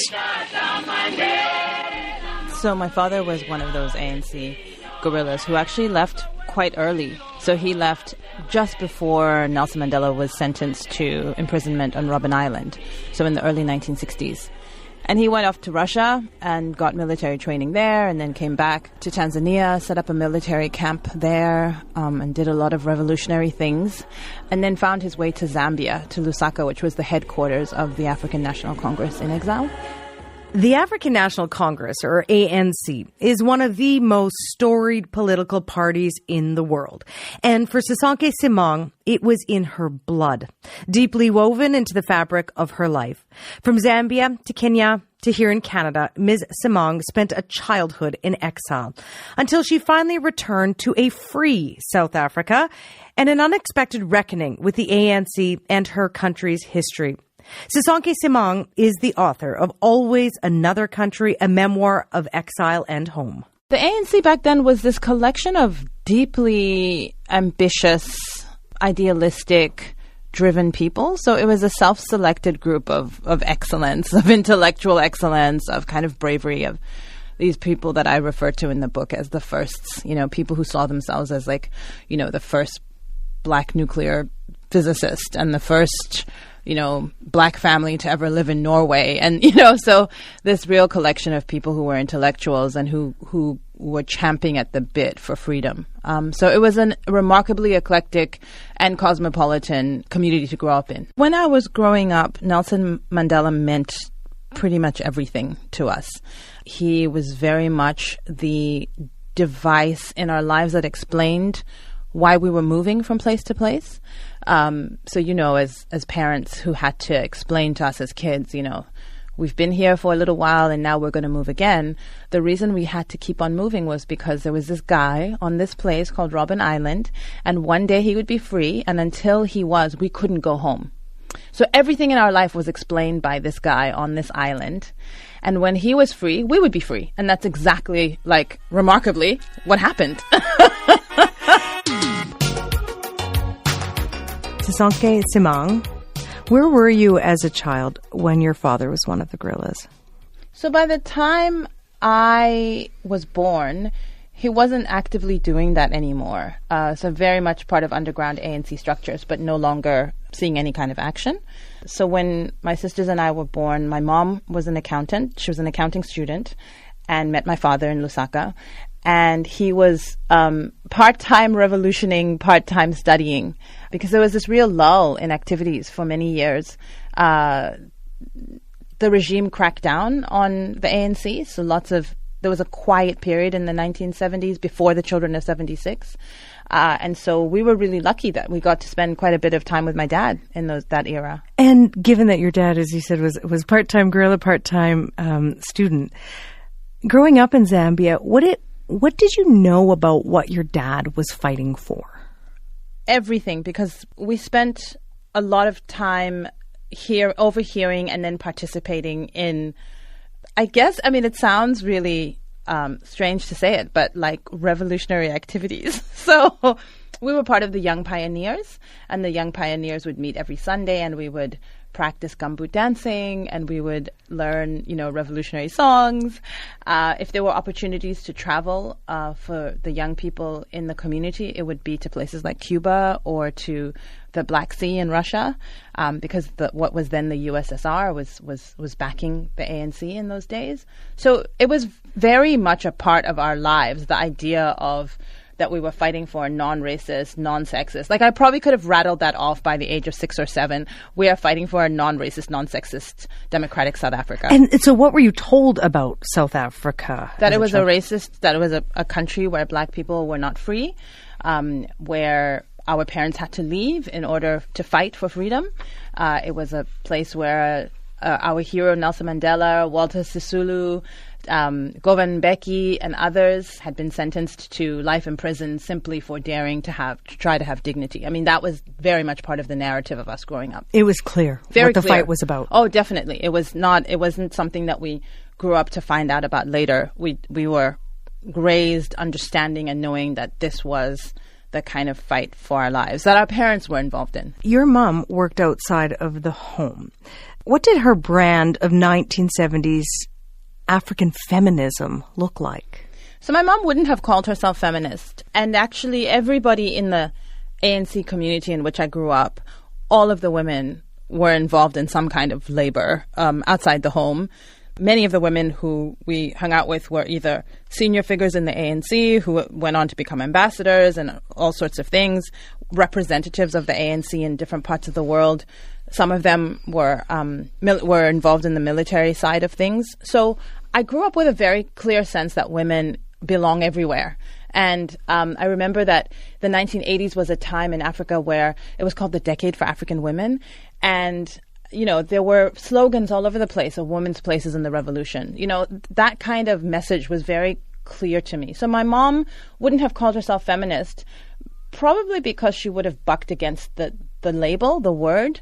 But if you had unpacked the meanings, she would have, of course, claimed it. And she had hopes for you that fit your class, at least, because you were the first post-colonial middle class. We were, definitely. I mean, I think what's interesting is that generation of revolutionaries were all middle class. The African National Congress itself, if you trace it back to its history, is founded by Africans who are lawyers. This is the learned class. These are people who have adopted Christianity. And part of the affront to their dignity about the apartheid system is that they're saying, look at us. We know how to read and write. We've known how to do these things for many, many generations. How dare you think that you can tell us what to do? So they are offended, obviously along racial lines, but there's a strong class basis to their being affronted by this whole situation, right? So I think lots of those leaders carried that with them. Nelson Mandela is a product of that, right? He's a lawyer, right? So I think that the hopes of that generation were very much tied to building a society where all of us could benefit, where all of us could be whoever it was that we wanted to be. That's what my parents wanted for us. And pushing back against the narrative, the stereotype of uncivilized, uneducated black South Africans. Which is part of the struggle that people don't often talk about. Part of what the apartheid regime was trying to do was trying to tribalize Africans. So this idea of creating Bantustans, homelands, and issuing passports for your tribe, right, was both this crude attempt to kind of fracture the nation, but much more importantly, it was to essentialize, to say that a metropolis like Johannesburg, where people spoke multiple languages and had developed this really cosmopolitan sense of themselves as Africans with multiple language groups, that could not exist because that's a threat. That kind of an African with a modern, forward-thinking, able to move easily between their ethnic roots and this new sense of themselves, that was very threatening. And that's part of what I think the struggle about apartheid was about. The threat of freedom, in many senses, that word. Definitely. So, you grew up in Zambia, and you write about this in the book. You were sexually assaulted. Comfortable as you are, what happened? So, I was 7. And there was a guy who worked in the home who was very well trusted. He was a sort of gardener kind of guy who often did errands, and I was left alone with him. And he sexually assaulted me. And it was a very obviously difficult and painful experience, but it was also an experience that I've reflected on a lot over the course of my life because I was silent about it. And I was silent about it because it was sexual. The violation was sexual. And even as a 7-year-old, I understood very well that if I said anything about it, no matter how much everyone loved me and how much, the whole community was about us as kids, if you're a girl and you say anything about sexual assault, you are marked. You are that kind of girl. And you are no longer innocent and something about you is spoiled. I understood that very, very clearly. And no one had to tell me that. I just knew it very well. So it was a difficult experience in and of itself, but it was more difficult, I think, in that because I knew that I couldn't say anything. You say, as hard and as difficult of an experience that was, that it didn't break you. No. Why do you think you're so resilient? So I think resilience is a function of a whole range of things that it's like an inoculation. And it's an inoculation of love, of people believing in you, of confidence, assertiveness, like all of these things that are really hard to quantify. But often I think what happens with sexual violence is that usually mine was quite unusual in that it was a once-off. Often sexual violence is repeated. So the message keeps being reinforced that you are worthless, that this is how I will treat you, et cetera, et cetera. So I think that's one part of why I was able to be more resilient. I think the second part of it is that often sexual violence is reinforced by other messages which say that you're worthless, right? So somehow, as a kid, I figured out, one, that I have to keep this a secret because I didn't want to be marked. But I also figured out that this was one thing that had happened to me, and it wasn't me. And I think that's a function of being given many messages all the time, every day, that said that that's not you. It was an act, but it wasn't a defining act. And I would imagine that also being surrounded by a bunch of revolutionaries who had to be resilient against so much, that kind of ethos of resilience was sort of taught to you and embedded in you, maybe without using those words, but that was a function of who you were surrounded by in the life you lived. So it's a double-edged sword. So yes, on the one hand. On the other hand, that's part of why I was silent. There were always many more important things for us to be focusing on than what you were going through as a little person, right? So when there's a revolution that's bigger than the little kids who happen to be caught up in the maelstrom, then those kids learn very quickly to keep quiet about what may be bothering them, because that's not a big deal compared to the fact that there's this man on Robben Island who's really got no freedom, right? Yeah. So then you and your family come to Canada. Yes. You land in my hometown of Saskatoon. How did you end up in Canada? So because my mother was a Swazi citizen, which meant that it was a very patriarchal society, she could not pass on citizenship to her children as a woman. She marries this guerrilla fighter who has given up his own citizenship effectively by leaving South Africa, so he's persona non grata. He's existing on a series of cobbled together papers, always some different new passport, often fake.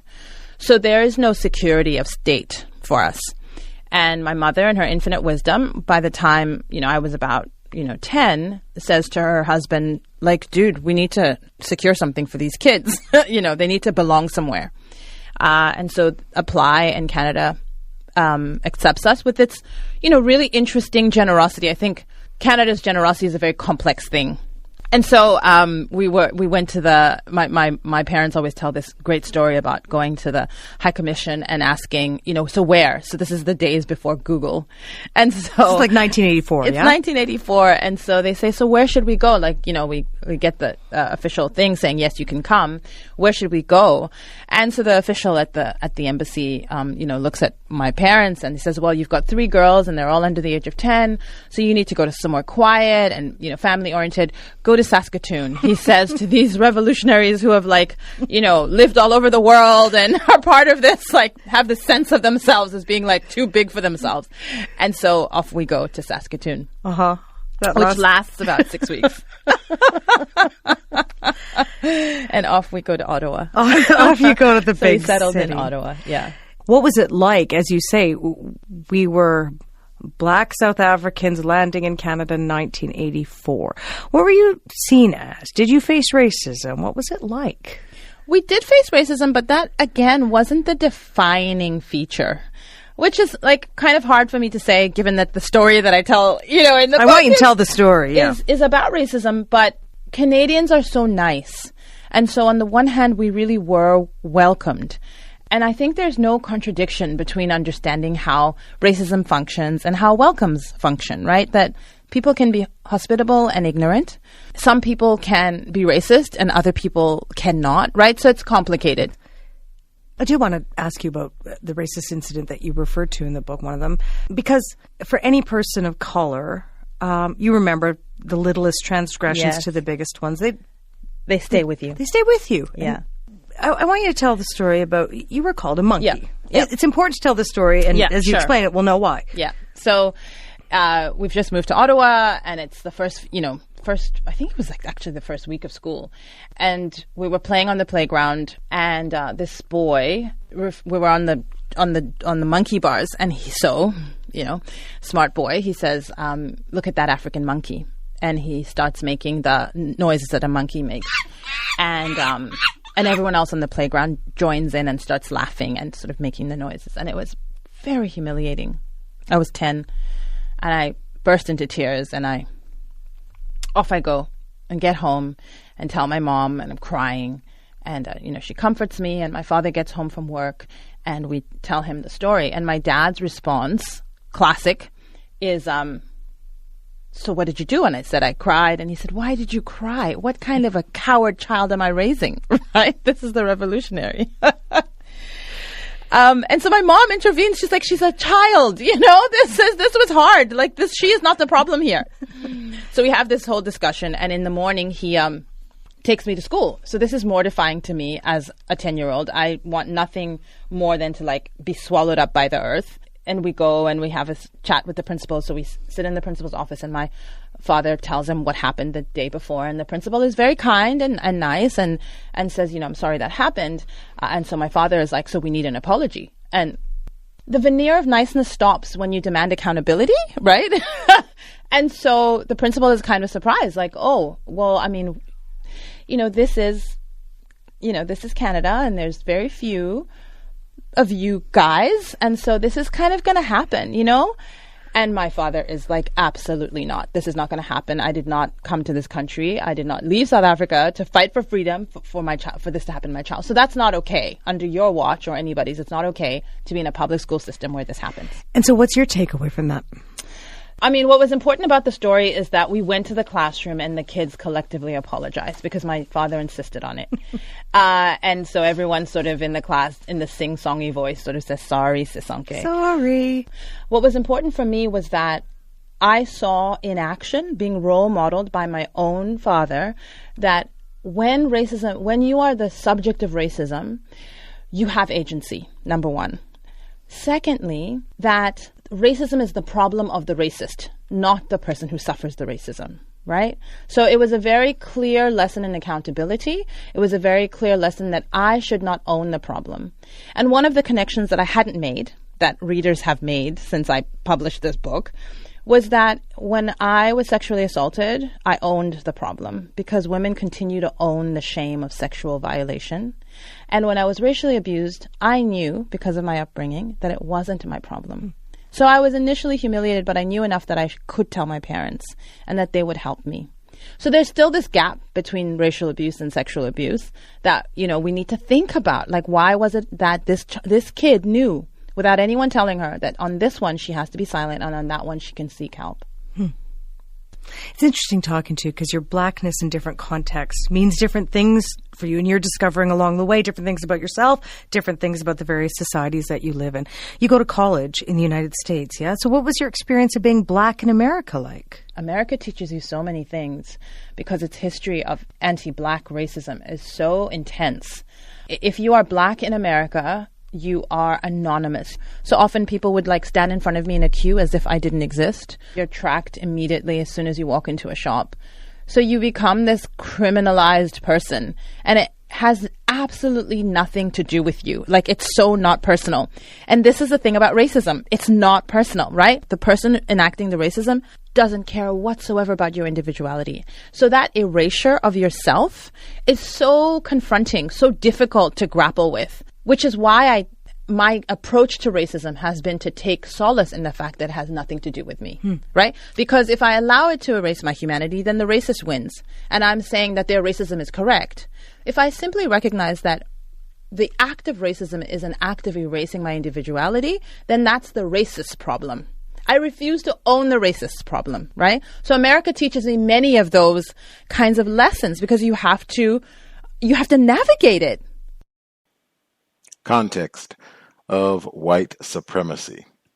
Gus T Renegade in for another broadcast, hopefully to share constructive information on the system of white supremacy. Today's date, Saturday, September 29, 2018. So I have been told. This is our weekly compensatory call-in. Dial in if you have thoughts, suggestions, counter-racist suggestions. The number 641-715-3640. The code 564-943 pound.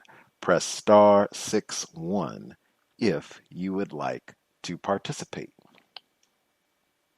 Number again, 641-715-3640. The code 564-943 pound. Press star 61 if you would like to participate. A sign I saw in the lobby this week, I posted it on Facebook. A sign I saw in the lobby this week, it read, chocolate, men, and coffee. The richer, the better. I said, Welsing moment, the Grandcester. Before we get to other things, callers, this broadcast, the Context of White Supremacy, is listener-supported counter-racist radio. Invest if you think the program is constructive. You can hit my blog, racism-notes.blogspot.com. racism-notes.blogspot.com. When you hit the blog, look in the top right corner. You will see the PayPal button. Click invest. If you're not in the PayPal, you can drop me an email and I will get you a physical mailing address. Enormous gratitude to all of the listeners for almost a decade who have kept the cows on the air, broadcasting, tech issues or no, have kept us here. Much obliged. I hope the cows has been, continues to be worthy of your time and energy. Also, you can nab items from my wish list at Amazon.com. It is under Gus T Renegade at Amazon. It's also linked at my blog. Huge thanks to all the folks who've nabbed items over the last nearly 10 years. Hope the program has provided accurate, constructive information about what racism, white supremacy is, how it works, and what non-white people can do to solve this problem promptly. Also want to make sure that I update. Still having, for about the last month or so, we've had problems uploading content to the iTunes feed. We are still on the air. Had someone email and write me, reminding me of Ivy, saying, oh man, Ivy was right. You've ditched us. You've taken off with the Lulu moms and the yoga class. You're not even broadcasting. There are no new programs since August. I knew it was going to happen. Ivy was right. What are you talking about, man? The iTunes feed just didn't update. That's all. Yes, I'm still doing my yoga. Haven't been assaulted by anyone in the yoga class yet, but we are still broadcasting. The archives are up to date.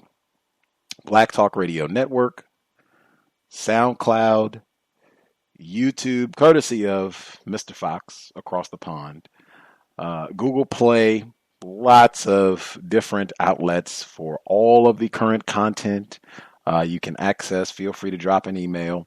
For folks, again, if you need instructions on how to listen live, you can always go to our page at Black Talk Radio Network. When you hit the page, you'll see the buttons for different stations at the top. Just click the Context of White Supremacy tab.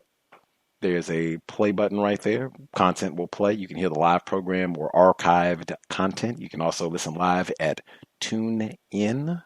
You can just search for the COWS site right there. You can listen live or again to archived content, or you can always call in to listen via the phone 641-715-3640. The code 564-943#. Press star 61 if you would like to participate. A few things to touch on before we get to the callers. The first clip, I thought they had important information about things to do with young children and how receptive they are. Children are born ready to receive, interpret, process information. However, when they were talking about these racial gaps in aptitude for young children, you can say, watch your stress levels, and parents in the group with the disparities, the nigras, that they aren't doing these things with their children. They're not doing things to monitor their own self-care as parents. However, the main people to blame are whites for why there is a disparity. And I think that should be emphasized every time. I do not think that that was emphasized in that clip in terms of what is responsible. It's not parents failing to do these things or not having this information. It's the system of white supremacy. Even if you did all of those things, which racists will make difficult, there would still be what they call disparity. Next, with Bill Cosby, so much to say. I have concluded that apparently Gus T has been traumatized in a manner that I had not recognized in watching all of this unfold. I do not know. Mr. Cosby might have done what he has been accused of, perhaps. I don't know. But in the system of white supremacy, I have my suspicion. Anywho, I have been greatly traumatized. I have just been saying Mr. Cosby's name as a response in a variety of different situations. There was a lovely black female came to a yoga class where I was part of my training. I did not do any hands-on adjustments for her or anybody else, I don't think. Maybe one instructor, and that's just because, Anyway, but I was not about touching folks. Anyway, she's like, man, I didn't even get a massage. Like, I thought that was supposed to be part of it. And I looked at her and I said, Bill Cosby. That is a metaphor, but I'm just being truthful. That's what I said, Bill Cosby. And there have been a variety of different situations where that has been my response to a question. Number one, with everything that unfolded this weekend, being sentenced to a maximum security prison a la Mumia Abu-Jamal in the state of Pennsylvania, 3 to 10 years. Schadenfreude.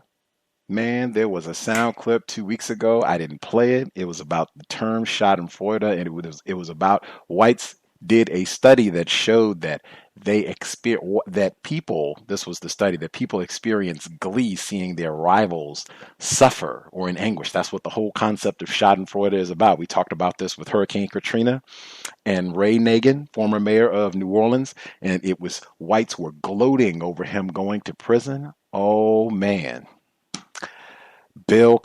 Whites, in my view, racists have been gloating about Bill Cosby. This is, wow, just incredible. Like them posting his number, his inmate number instead of his name. Like, oh, the absolute cheer, the thrill, the excitement of that. What does Mr. Fuller say? They build up non-white people to tear them down. Didn't he say? Anyway, one other thing that I will say about the whole Cosby situation, Brittany Cooper is a black female, victim of white supremacy. She has a victim's guaranteed qualification. She can say whatever she wants, VGQ. She referenced Mr. Cosby as a terrorist, saying that he terrorized women for years.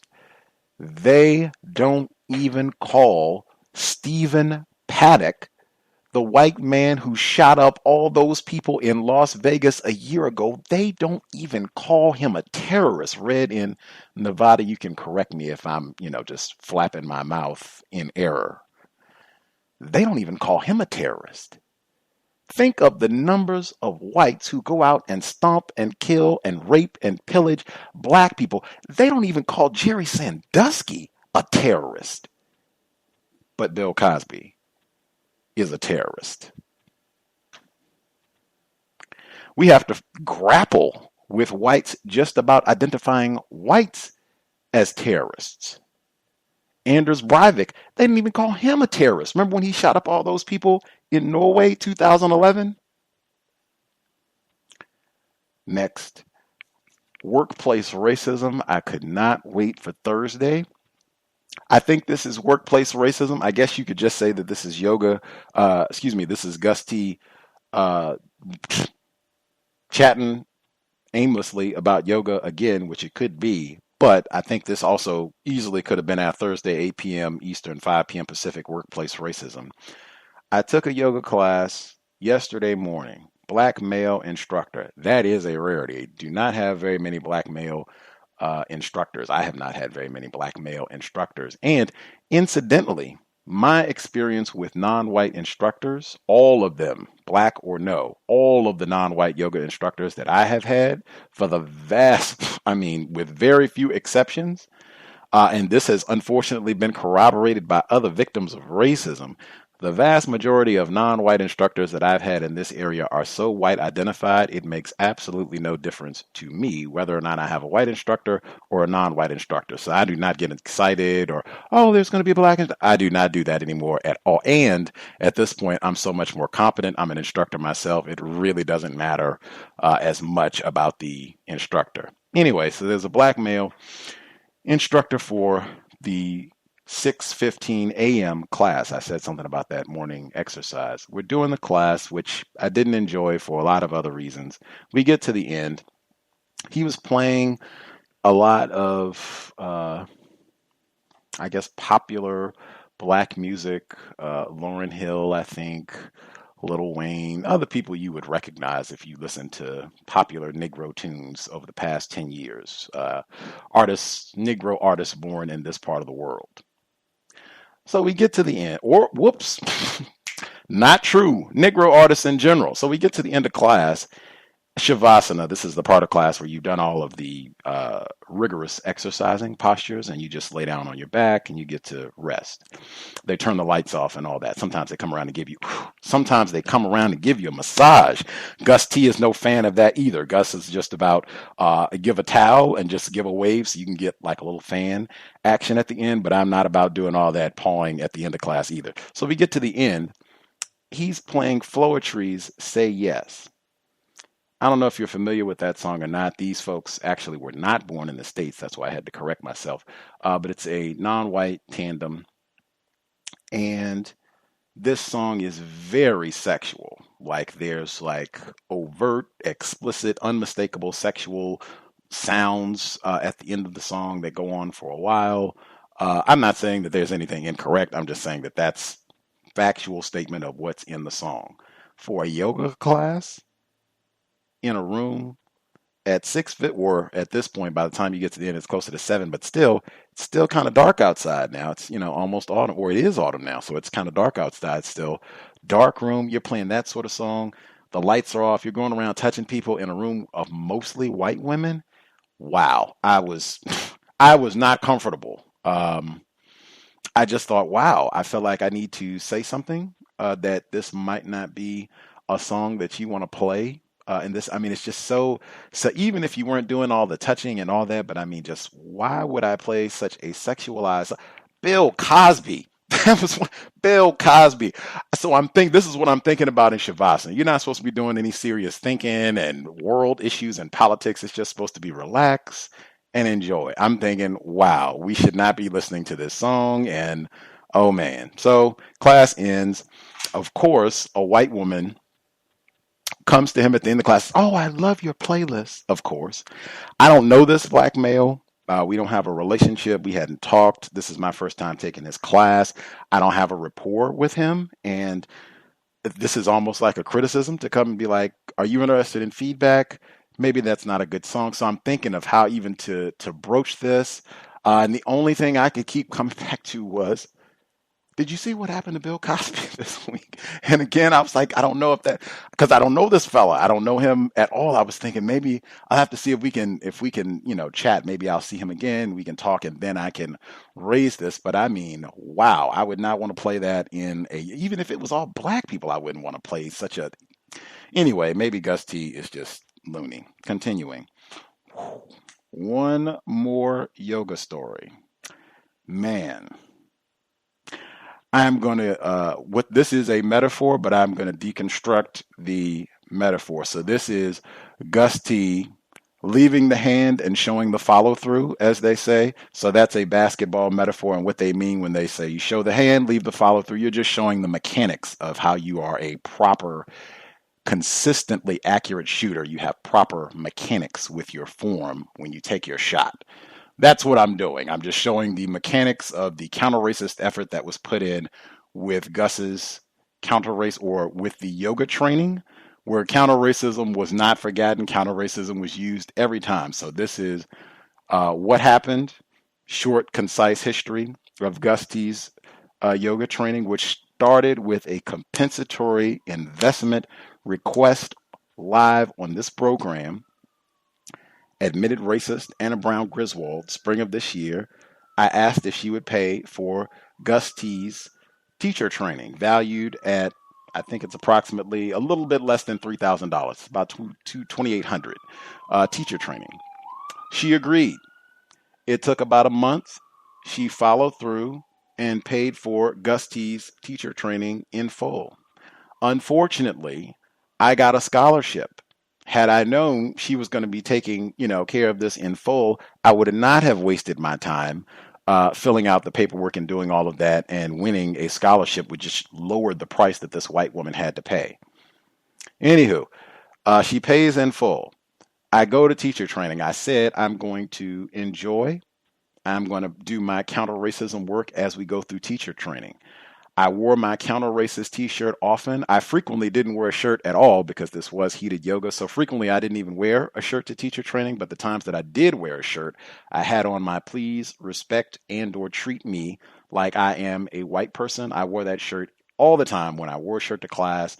I pointed out white supremacy in class explicitly because they had race soldiers quoted in our manual more than once. And I put that in my journal. I referenced incidents of what I thought were racism that happened in classes that I took throughout teacher training. And what I think most importantly, what I say on workplace racism all the time, be a stickler for the details. Look at the policy and procedure. If you're in a school situation, it's going to be look at the syllabus, but really be about the details, policy and procedure, and making sure that things are done correctly. I think Mr. Fuller might use the verbiage of due process. That's what I was doing, and just going by the syllabus and pointing out when they were not following their own policy, deviated. It would consistently be things that would be to our disadvantage, having us confused about what we are expected to complete in terms of assignments, what we're even supposed to be studying for the day. Anyway, it finally got to a point where consistently myself or other students would come in and ask an instructor, do we have to complete the assignment on page 16? The instructor would say, no, you don't have to complete the assignment on page 16. We would come in sometimes for the very next class, and they would say, okay, everybody needs to have the assignment on page 16 done. And we'd be like, whoa. We just asked about that, and you all said this wasn't a one-time thing. This kept happening and kept happening. Finally, it happened again, and for whatever reason, I was very upset. This was not one that I was just like, no, I was upset. I stayed upset for the rest of class. I did not participate in class. I got it clarified by emphasizing that we had asked about this before, and then they, went ahead and relented. We didn't have to do the assignment. But at that point, it didn't even matter because it was wasting time. That's something I emphasize a lot as well, to have to keep going back, and we addressed this already, and now you're contradicting what you said before. Anyway, so after it happened the last time, I went to, after class was over, I immediately returned to my residence. We had classwork to do.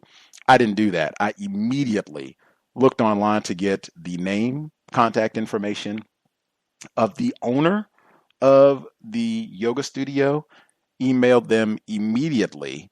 As a result of this letter, my report was transferred to the number 2 person at this massive yoga industry. They have facilities, like over 100 facilities throughout the Northwestern Hemisphere, so massive franchise. My report was sent to like their number 2 person who's in charge of yoga development. They contacted me within about 12 hours. I was able to get my certification before anybody else in my class. I did not have to go to the last day of class. I still have my certification and the gift from the training, and got a full refund check in my name because of the letter. So this is a $2,000 letter. What did Gus say for a $2,000 refund? My name, Gus T, and I'm currently enrolled in teacher training in Seattle, Washington's Capitol Hill studio. Our final exam is tomorrow. Unfortunately, I'm writing to report that our training session has been routinely unprofessional and disorganized. In the middle of training, we discovered the instructors had a different syllabus than what the students were given, and there had been repeated incidents of expectations being inconsistent and flagrantly contradicted. More than once, the lead instructor has been asked specific questions about what assignments we need to complete. The instructor will directly answer the question, but days later, she or a different instructor will totally contradict what was previously said regarding the assignment. Is this in accordance with how this yoga studio, how their teacher training is to be conducted? Question. Does this sound like it's setting students up for success? The consistent disorganization and unprofessionalism has quashed my enthusiasm about this yoga studio's teacher training and made me question how I've invested my time and energy over the last 2 months. Very dissatisfied, Gus T. $2,000 letter. Words are very, very important. More than anything else that I learned in teacher training, the thing that I learned most, you should speak up and report when incorrect things are happening. Speak up as often as possible. And I cannot, or maybe it did come through in the letter, I was furious, flipping furious when I came to write this letter. Maybe it did come through, but oh my God, wasting my time. If you have not figured that out in the years you've been listening to the program, I get furious about people wasting my time, and this wasted a lot of time having to go back and grapple with them about what we were supposed to do for the training. But I was furious. This was not a lot of cursing and all of that. Maybe that would have worked too, but I do think being able to be precise with words and asking questions. Last thing I'll say about the letter, and we'll get the callers. The setting students up for success. The mechanics. This is showing the follow through. The mechanics. That's on their top 10. That's like foundation for this studio. You are supposed to set students up for success. I'm a huge advocate of asking questions when you already know what answer you're going to get. And of course, the answer is no. Woo! Ask questions. Man. Huge advocate. Worked out great. Incorporate counter-racism in all that you do. Make question asking and policy and procedure a huge aspect of anything that you're involved in that is something that you take seriously. With that, the number again, 641-715-3640. The code 564943 pound. Press star 61 if you would like to participate. If you could take 5 minutes to share your thoughts, whatever comments, questions you have to share, that would be grand. Make sure everyone has an opportunity to speak. If we could not use metaphors, that would also be greatly appreciated. No more showing the follow through. Thank you kindly. Miss Cooper, VGQ, but Miss Cooper, she said going hard in the paint for Cosby. I'm not sure exactly what that means. I've heard that metaphor invoked before, but I'm really not sure what that means. I guess lots of basketball. I'm going to say I'm ignorant about basketball metaphors after I've done the follow through thing. Anywho, if we could not use metaphors, that would be much appreciated. Thank you kindly. If we could speak directly about what it is that we would like to say. I found that frequently racists, they will use metaphors. No one does it better to practice deception. They will often insist that two totally separate entities are identical, exactly the same, when that's not true at all. Victims like myself, we've been exposed to this behavior for a long time, and many of us are still learning. As such, we don't always have the logic that we want to share, so we will substitute and use metaphors, analogies, to represent our thoughts. And often when we do this, it just adds to confusion. If we could be direct, exact about what we want to say, that would be super appreciated. I will prompt about that. Also, if you could use your mute button, just helps to eliminate unnecessary background noise. Much obliged. With that, first few folks who dialed in with a hand up, if you have commentary to share, line should be open. Feel free to share.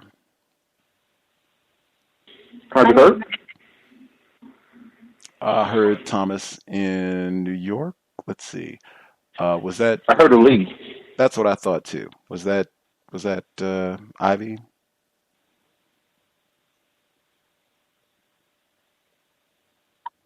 Thank you, guys. Gus, I actually didn't say anything. That was just the lady staying muted because I muted my line right away. I'm still getting my notes together, but thank you, guys. I'll mute my line. Oh, okay. Oh, but we did hear a female voice. Great hearing Thomas in New York and myself. I heard that one too. Thomas in New York, proceed. Yes. Good evening, Gus. Good evening to all the callers. Man, racism at the yoga studio. Man, Gus, that could be a book you could write, man. Racism at the yoga studio. I don't remember Anita Hill, who accused Clarence Thomas of sexual misconduct, being treated so tender, so empathetically, and as delicate as this white woman did when she testified before Congress. They villainized Anita Hill. They badgered her. They treated her like a hostile witness. And by the way, 3.8 trillion, not billions, trillions in tax cuts for the rich were passed during the Kavanaugh distraction, which I thought very interesting. The sister from Rutgers, I forget her name. Rutgers is the State College of New Jersey. I think she framed Bill Cosby in a pretty accurate way, being that she believed that he did commit the crimes he did. Although I think she was harsh. But one of the things she said was what he did, if he was guilty, which he was convicted of in court, was worse than the thugs that he scolded continuously, who sold drugs or had their pants coming down. So it was very ironic. Nike, since Kaepernick's, their stock has gone up, I think to the tune of $6 to $7 billion, making a bunch of white people very rich. Their stock is just under $85 as it closed Friday. And of course, you can't just buy one. You have to buy Nike stock in bulk. I think they'll set you back few tens of $1,000s just to get into their stock portfolio. Nike has spent not one bit of this money that they've made off of Kaepernick fixing the social issues of their largest consumer group, but they did give millions of dollars to the GOP recently. So I'm not sure. I'm pretty sure that's going to go toward the current president, his new election campaign that will be coming up next year or in 2 years. And this is the same man that calls to all the players that protested mama's bitches just last year. So I thought that was pretty irony as well of Nike doing that, and it didn't surprise me at all because I've studied Nike. Africans protesting at the UN, very sad. They were unorganized and uncohesive as compared to other groups that staged protests. And most importantly, the white people don't care about the cronyism and the problems they have in their countries with their leaders because they put them there. But I saw a group, they had a huge group with red shirts, and another group with blue shirts, and they were like sectioned off between the barriers, and they had their signs up. And as I was walking past, a white man was talking to the cops, and he said, "Looks like the Bloods and the Crips." And the cops laughed. 3 NYPD, 1 Secret Service, and 1 state cop. I'll mute my line. Thank you. Much obliged, Thomas in New York. Other folks who dialed in with a hand up, if we've not heard from you, if you have commentary you would like to share, the line should be open. Proceed. Can I be heard? Yes, ma'am. Okay. Hello, Gus, and the other callers and listeners. I just wanted to comment on the non-white feminists that commented on Bill Cosby. And your volume dropped quite a bit. Oh, okay. I'm sorry.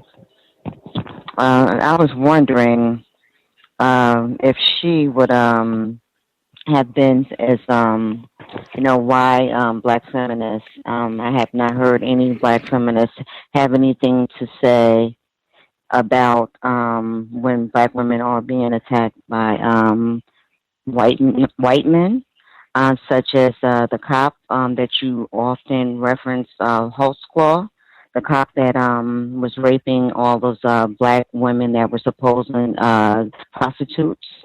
I never hear, I haven't heard a big backlash of any of the feminists, black, non-white black feminists saying anything about that. And also, when she commented on Bill Cosby, how he did scold black people about their behaviors. And that is very true. He was being, he was really, being quite harsh about our behaviors. But it just seems as if the same things that he was scolding some of the, as Thomas said, thugs about, is coming back on him. So I just found that was pretty much like, it just comes back and you got to kind of, they'll use you and allow you to get to the top, but then they will show you that, they were just only using you. And that you're not above anyone that you're, trying to point your finger at and trying to ridicule or trying to make it seem like that you're somewhat better than. So that was the lesson in that situation with Bill Cosby. In regards to the son of the white nationalist, that said that his father wasn't your typical segregationalist. And he wanted a white utopia because of the fear that the nation was going to become all black. And it just reminded me, I got a Wilson moment. Usually when I'm listening to Dr. Wilson's her tapes on YouTube. When I usually read the commentary, you get a lot of racist trolls, and they always try to basically ridicule and call Dr. Frances Cress Wilson crazy based on her theory about genetic annihilation. But he basically said that his father's motivation for commandeering a nation for whites only was was basically because they feared white annihilation, and he just validated it. And I really do enjoy when I hear honesty from white supremacists. And I'll mute my line. That's all I have. Much obliged, Draftomania. With regards to quote-unquote feminists speaking out about the Daniel Holtzclaw convicted rapists, sexual terrorists. I don't remember the language of terrorism being used with Mr. Holtzclaw. That's one, but I do remember Brittany Cooper specifically did talk about Daniel Holtzclaw on Democracy Now! And or some other outlets. I know Kimberly Crenshaw, she's a so-called feminist black female. She spoke about Daniel Holtzclaw, I know, on Democracy Now! And Brittany Cooper, who we heard in the segment talking about Bill Cosby, she also spoke about Renisha McBride, who was shot and killed by Ted Wafer in Michigan, 2013. She spoke about him on Mark Lamont Hill's program. I know that specifically because we played on this program and they used the term context of white supremacy. I made it a sound clip. But yeah, she has done some accurate speaking, in my view, when white men attack black females. Well, thank you for the clarity, Gus. And also, I want to give you kudos for your being able to write that magnificent letter to get a $2,000 letter. So I have been taking your advice and writing and and making complaints when I need to. I just made one actually today. So I just wanted to congratulate you on the letter that you wrote. And actually it was really good because you didn't even have to pay for that class, because didn't a suspect pay for that class for you initially? Compensatory investment request. That's what I said. Yes. That's why holding the follow through. Yes. Wonderful, Gus. Wonderful. I'll mute my line. Thank you. For sure. Context of white supremacy. Not quite Watermelon Day on the plantation metaphor. Other folks that we have not heard from at all, if you have commentary, line should be open. Proceed. May I be heard? Greetings, Red in Nevada. Did they reference Stephen Paddock as a terrorist? I was just actually about to answer that, and that's unequivocally no. But what I have done is I'm going to make sure I watch the news, and they also have some of their little on Monday. Monday will be a year since that domestic terrorist attack that's not being labeled as such. But they have little programs. So I'm going to try to watch that, and I'll make sure I report next Saturday about what I see. And of course, it's most likely just going to be them basically framing the white people as the quote unquote victims, the contractors as victims, and not really speaking too much about the terrorists. But every time from time to time, I will Google or even try to look up in some of the Las Vegas newspapers things about Stephen Paddock. I've read some articles before in the past on the show, and it's never, he is a terrorist. Recently on the news, they're talking about how they're just now starting to allow people to sell his stuff, but no reference to domestic terrorism. If there is, and I just Googled just to make sure I was, correct. It starts off with questions. So why isn't he a domestic terrorist, or what is the definition of domestic terrorist? And that's when you start to get all these questions. The other thing that I wanted to mention, a favorite subject, the opioid epidemic. I know before, a while back, I talked about how Congress, they were talking about a bill for these white criminal drug addicts, and they did actually pass it. It's not been signed yet by the president, but they say it should be signed soon. they said that in one article, it's USA Today. It's on usatoday.com. Senate advances plan to combat opioid epidemic. And there's one, and I forgot what the exact, the bill's name is, or it's an act. It says Opioid Crisis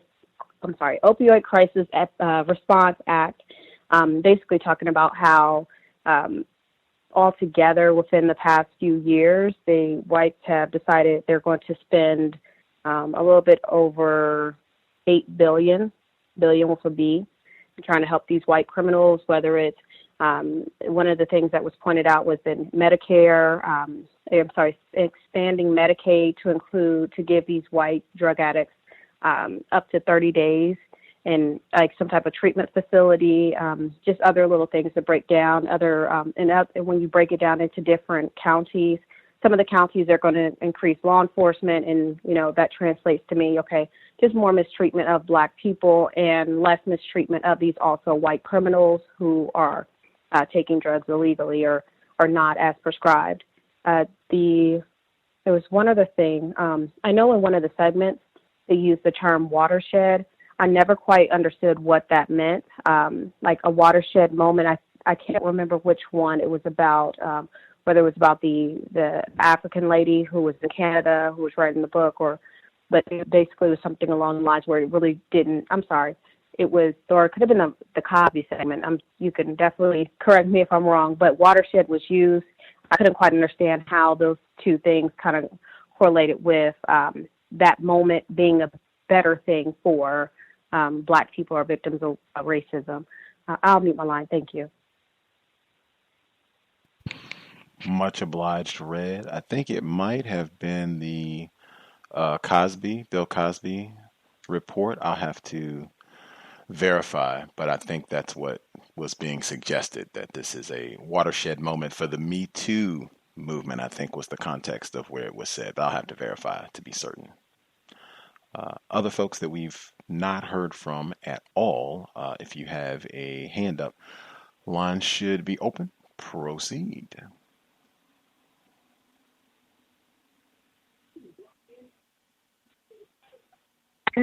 Can I be heard? Yes, ma'am.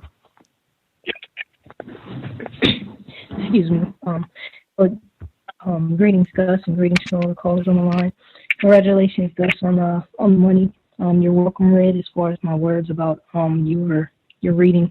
I love the way that you use words. And unlike me, even though you speak accurately about races, no one can ever accuse you of being emotional in terms of the way that you talk. I need to work on that. About when I called whites lazy, I still take that position, and I differentiate, particularly when I'm called lazy. And I think when they called the retired firefighter lazy, that they were calling me that as well because they did it because he's Black. I would say that even though whites are not a big part of the population, they have people in a group that are so brilliant that they could just use a small percentage of them to do a whole lot of damage. And they're doing that in education, entertainment / media, healthcare, labor law, politics, religion, and war. That's just how brilliant a small percentage of them are. It's like designing one gun to kill many people. But the thing that I want to stress is that doesn't make them any less culpable or any less racist or any of that. Just because, in my view, most of them do not work hard at practicing racism. Even if you put a noose in someone's office, which a lot of whites do, that still makes you a terrorist. You have committed a terrorist attack. That you are still a vile, worthless, just gutter trash. Because you have traumatized all of us. And in those areas of activity that I spoke about, they are damaging all of us. Just a small percentage of them in those industries alone. And when you, even as I said, just put a noose or something, you're no different than Dylan Storm Roof.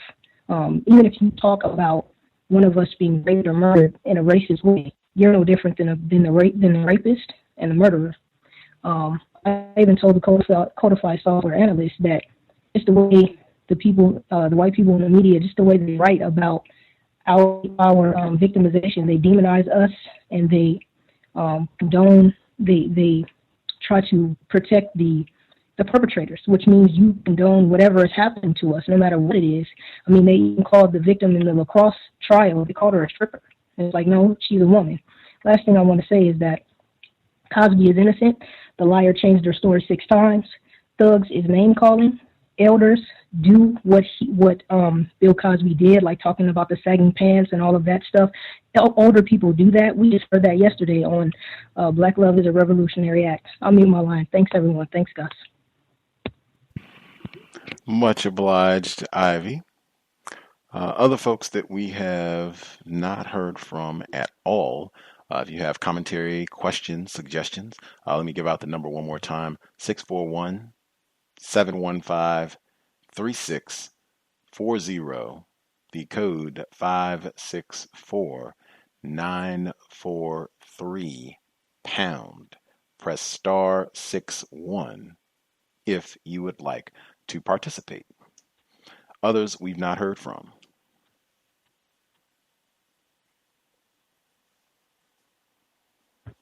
Can I be heard? Greetings, retired firefighter. Just mentioned after being accused of being lazy.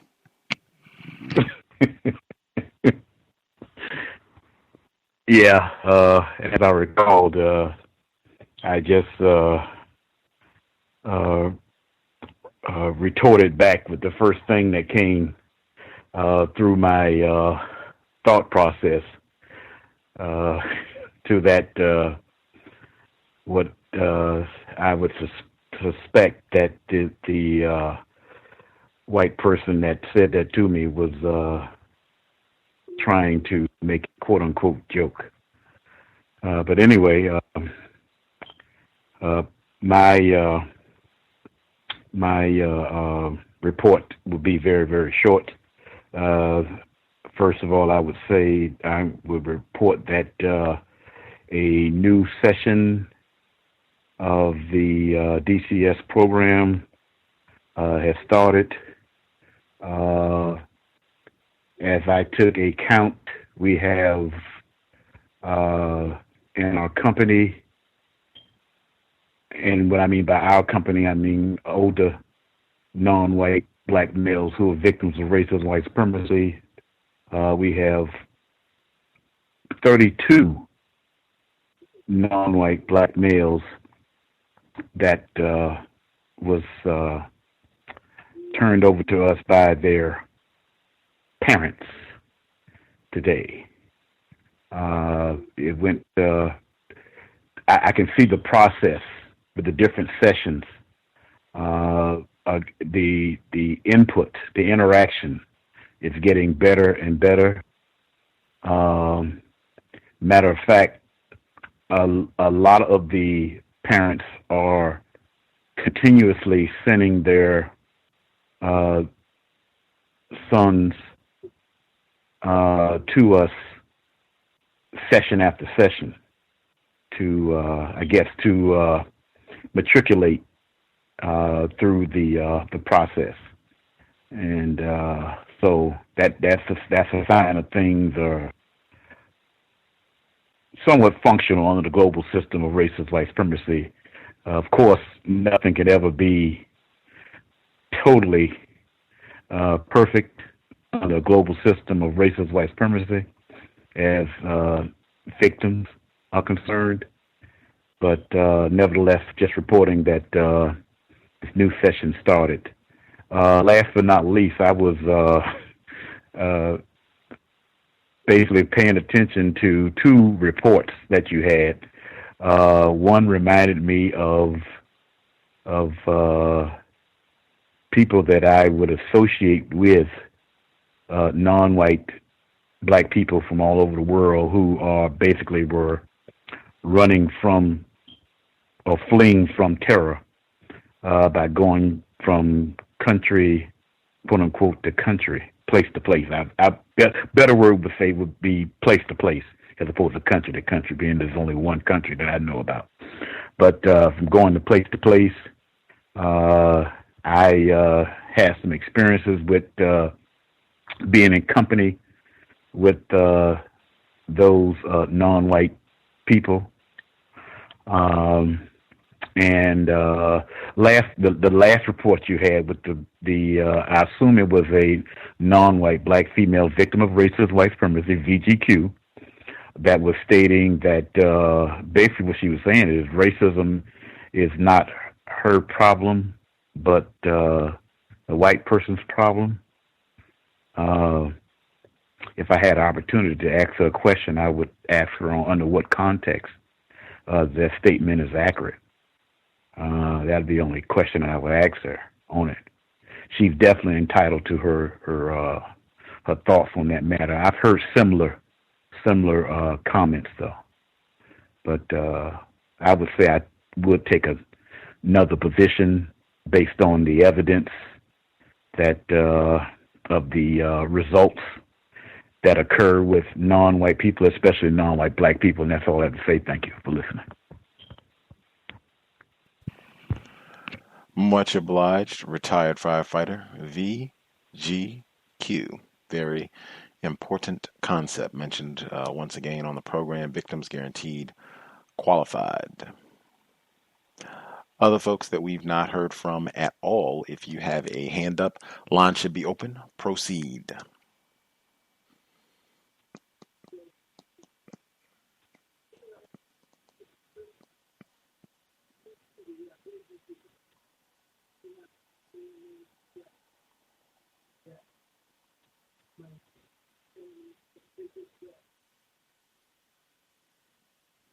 See, did we nab everybody? No, that can't be true. May I be heard? Yes, ma'am. Good evening, Gus. Good evening to all the callers.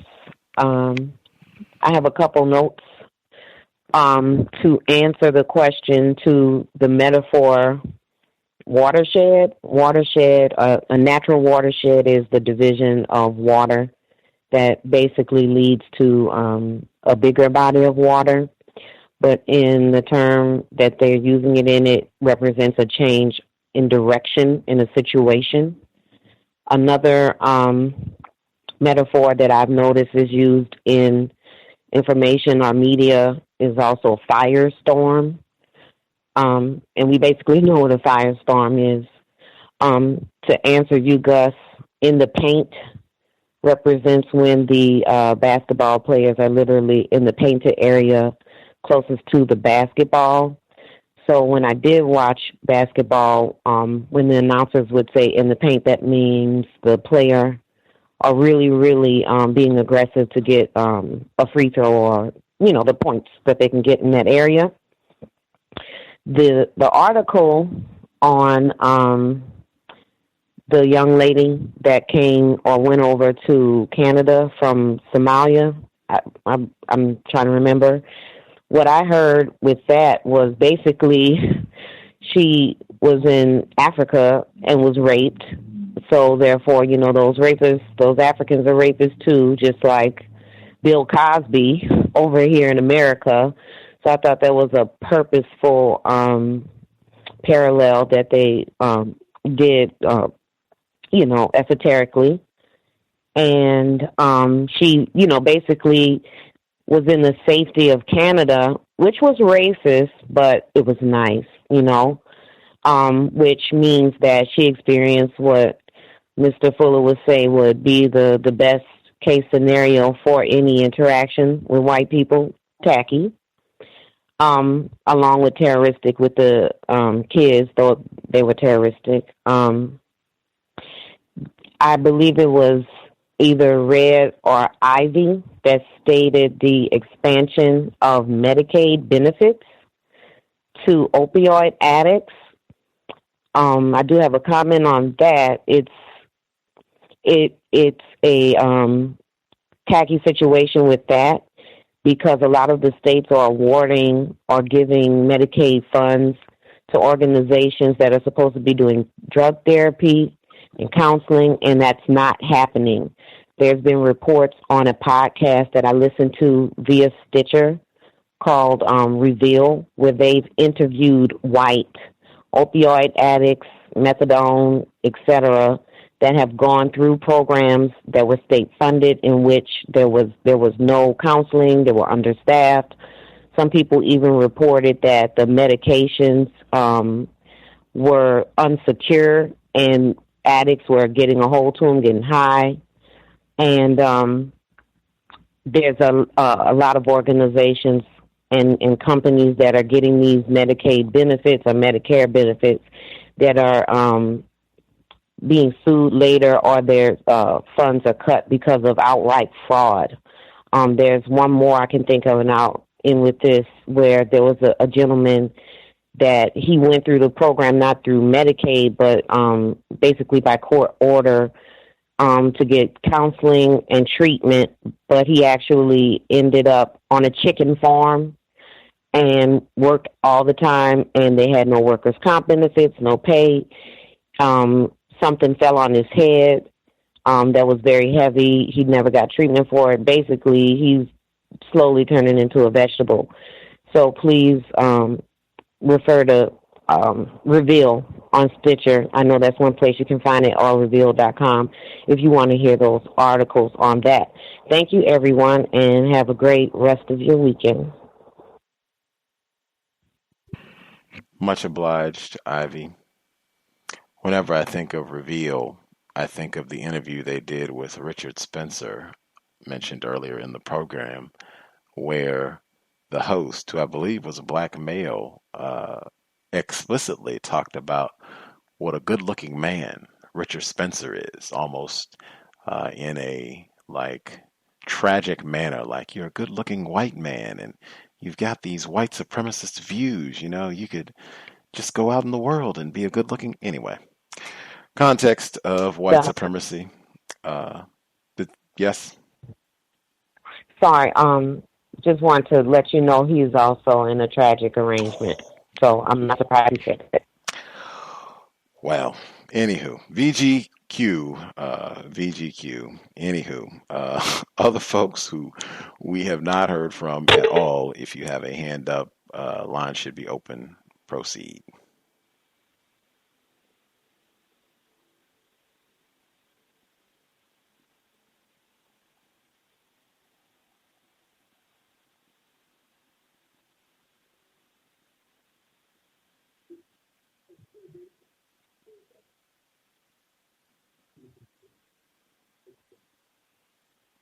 Did we nab all the folks who dialed in with a hand up?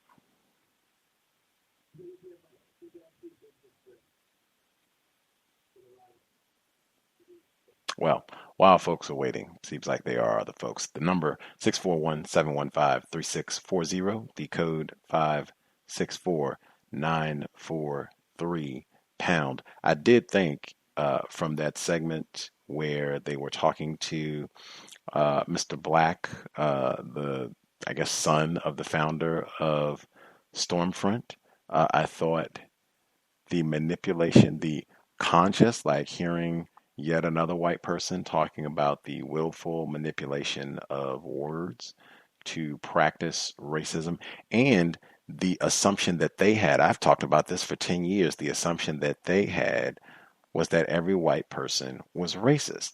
They just didn't want to be identified as racist. That's the same assumption that I have. Not, or I wouldn't say assumption, for me, that's the same conclusion that I have come to about what it means to be white, which they talked about explicitly in the clip. That's the same conclusion that I've come to. What does it mean to be white? Identify as white, and you are generally accepted as white by, has to be, I would think, a preponderance of others who also identify as white. But I thought that was a very fascinating segment, some of the info details that were being shared there. As a child, racist man, racist woman, racist child, talking to their offspring and getting their children to not be spectators. He said he had the Stormfront for Kids site that he had created, getting their children not just so that they understand what it means to be white so that they can function correctly, but function.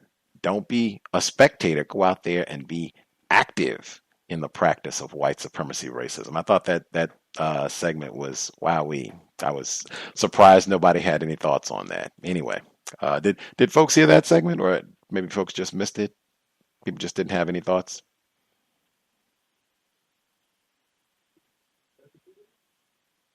I heard it, and I definitely thought I definitely thought it was interesting how they didn't quite they didn't label, of course, the white man who wanted to. They made it seem as if the white dad who created, I think he was the father or the creator of Stormfront, or the one who actually created Stormfront.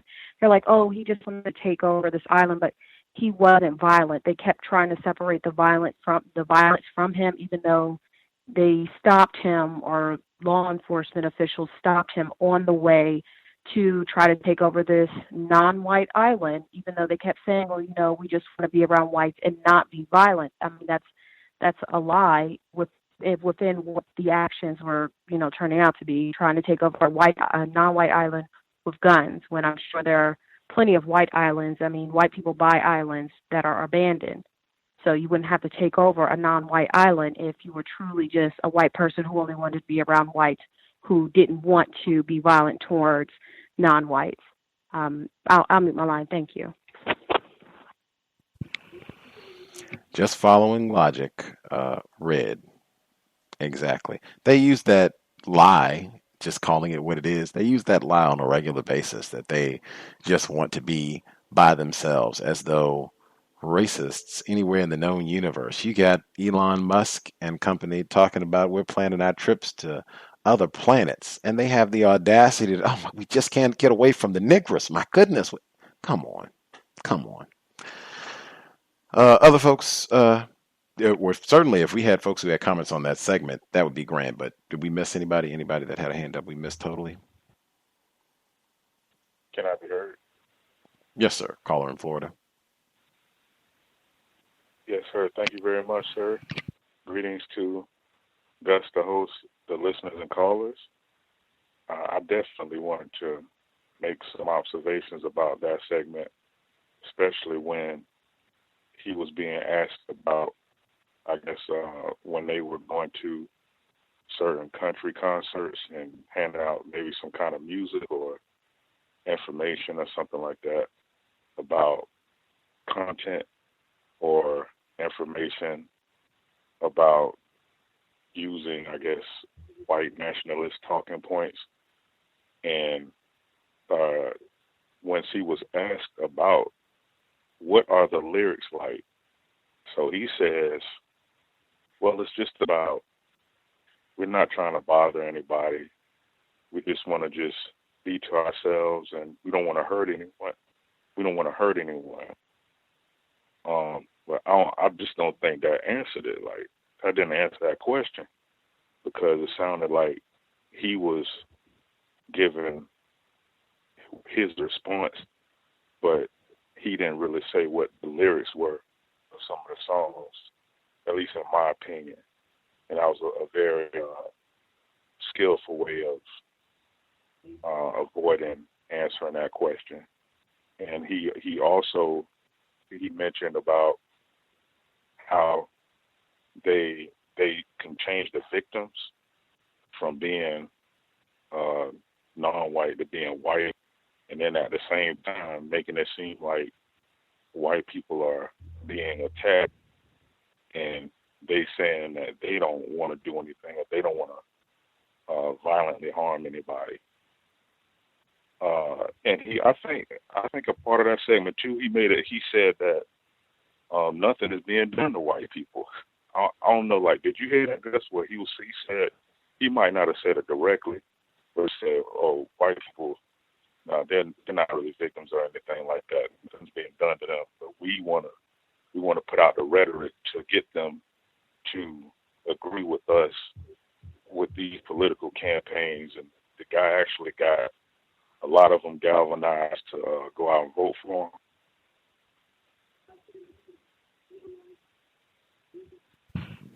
That question, yes, I did hear that, where he said that they would try to get whites riled up or motivated to vote or whatever it was, whatever the campaign was, on the basis of we're victims, and him confessing that, yes, nothing's really happened to them. Yes, I do recall that.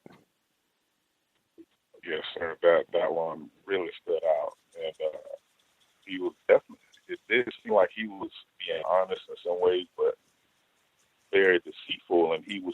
and because I know they mentioned Richard Spencer. See, when they came here to University of Florida, him and the guy Mike Enoch, they were on the stage, and the I think this is a white woman asked them a question about how do you know if you're white? Like what's the percentage, and how are we supposed to tell? And the guy comes from backstage, and he takes the mic from Richard Spencer, and he says, "Wait, this is just a concentrated effort to just degrade us and dehumanize us." And the lady says, well, "Wait a minute, I didn't ask you the question. I asked Richard Spencer the question, and he still didn't answer the question." So they have definitely are trying to avoid that, because he said in the clip about what about the natives and what about the Jewish. So if you are accepted by enough people in this country, I don't think he said white people. If you are accepted by enough people, then you definitely have to just go on and accept yourself as white or something. Because one last thing I wanted to say on this Alachua County inequity report, it's a footnote on it that says they weren't able to, let's say for economics, they weren't able to get a substantial amount of population of the non-Hispanic white.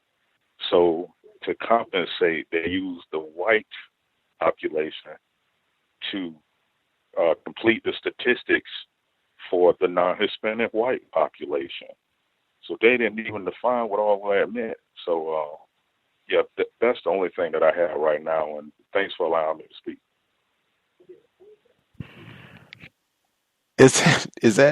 Am I to understand it that they took one group of individuals classified as white to represent another, one of their made up racial classifications, the non-white white people or whatever it is? I think it was addressing, like, not just for this county, but they were talking about, I think, and comparing it in the state of Florida, they said that for the population to get a representative sample of, they termed it non-Hispanic white. So for them not, and them not having enough information for that group, whoever that is, they just use just the regular white population. And I think it was a citation. It was citing the census of the government, the census website. For it to be that serious, if this is the census, I mean, they send information to you about that and say, oh man, you got to fill this out correctly under penalty of law. That should be real distinct. Like, this is the distinction between people that are members of the general white category, and this is the distinction in terms of the people that are in the non-white or non-Hispanic white group. I mean, wow. And this, again, the courthouse, it should be official, right? Like, I mean, this is not something that we just made up. We sat around at the park for 5 minutes and made up. I mean, this is on official government documents. People are coming in to get official records and what have you. Come on. All made up. They just make it up as they go. Run by deception, master deceivers. Very important in my view to keep all of that in mind with the racial classification confusion. Much obliged, caller in Florida. Others, if there's anyone that we missed totally who has a hand up, line should be open. Any folks that we missed completely?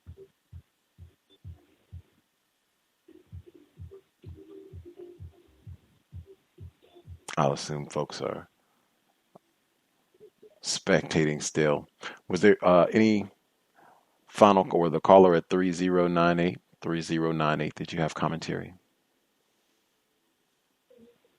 Yes, good evening. How's everybody today? Right, poorly. Indeed. Yeah, I would make a couple of commentary on the Derek Black segment. The definitions, they're blurring definitions and terms that cause further confusion they moved from white grievance, white supremacy, to white power. Your volume is a little low. If you could maybe get closer to your microphone or speak up, maybe both. How will you hear me now? Slightly better. Are you hearing me better now? Yes, that's better. That's better. So I was just saying basically that that like I said, just mirroring what you were saying, that the idea that the definitions have been blurred and causing further confusion by changing the definitions. And then I want to ask a question in general, and it refers to the Brittany Cooper segment.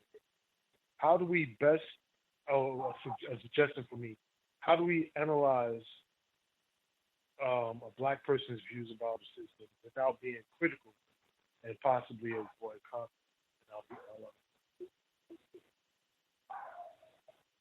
What was the last part of the question? Avoid, it was criticism and avoid. How do we best analyze any black person, keeping in mind the BGQ? How do we best analyze a black person's view about the system without being critical and possibly avoiding conflict? Okay. My response, other people can share their thoughts. I just make an effort to follow logic, like with Miss Cooper. It's not a personal thing. It's not a contest where I'm trying to, defeat her in an argument of some sort. That's why I say not, getting out of the practice of name calling. It's not even attached to trying to change her opinion or anybody else's opinion. That's why I say VGQ. She can have whatever opinion that she wants on racism, Mr. Cosby, whatever it is. That's fine. I just follow logic and try to evaluate if I'm listening to her. Just evaluate to see, well, is what she's saying, is that accurate? And/or I pay attention to other things, as I said earlier. Wow. Use of the term terrorism repeatedly when talking about Mr. Cosby. That's interesting. I don't see that being done for folks like Mr. Paddock, who killed a lot of folks, killed a lot of whites even. I don't see that being done. But that's not done in a way to slander her, to attack her. That's just making an observation. I follow logic. And again, she's still allowed whatever. I mean, it's not even allowed. She has whatever opinion that she has. I have whatever opinion that I have, and we're still just going about the business of trying to solve the problem. That's the way that I try to approach it. I'm not in contests with other non-white people. I do not need any other non-white person in the universe to agree with me, and I do not expect other non-white people to have my position on these matters. And I guess the last thing I'll say is that Dr. Welsing, I think, said on this broadcast that well over 90% of non-white people on the planet are confused about racism, white supremacy. If that is so, if that's true, I adjust my expectations accordingly with regards to, if I hear a non-white person and they're saying something that's not logical about racism, white supremacy, how surprised should I be if what Dr. Welsing said is true? That's the way that I try to approach things, if that makes sense. Did other folks want to answer the question, or any other thoughts, questions that folks wanted to pose? Yes, Ivy. Did I interrupt you? No, ma'am. No. Okay. I never know because the woke line, but I would say, I agree with everything that you said.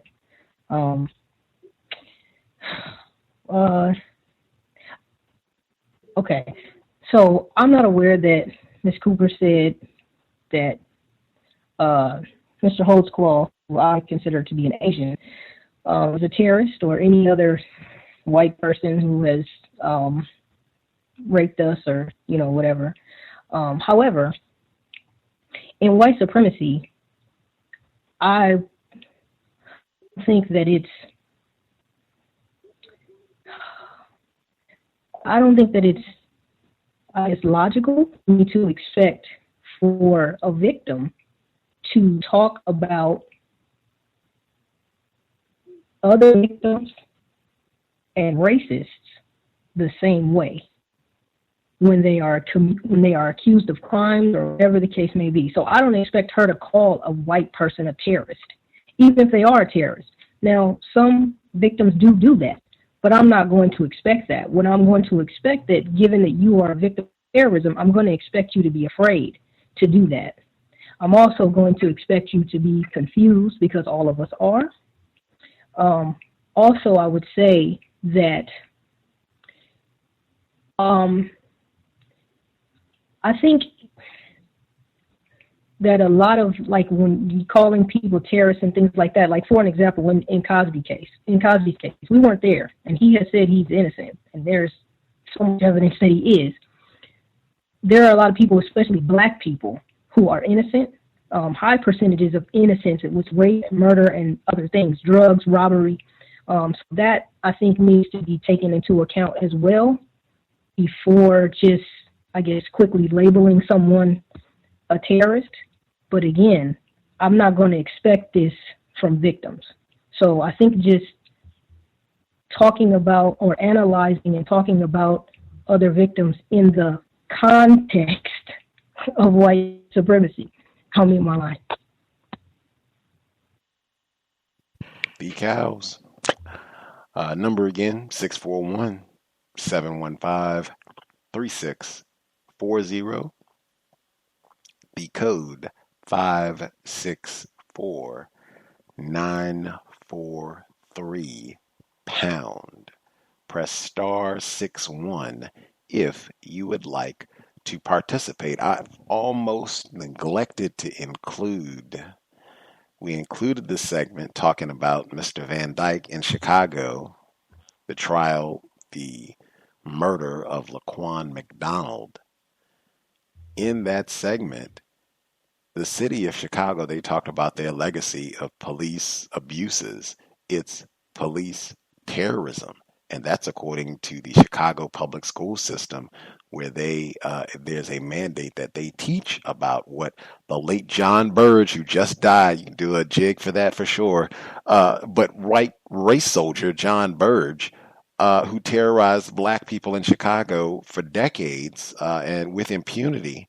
They didn't even use the word terrorism there. And as I just said, the Chicago public school system, they used the word terrorism. They concluded that's the best word to describe what was happening to black people in Chicago, and they didn't even use it in that segment where they were talking about Laquan McDonald's murder and the current trial in Chicago.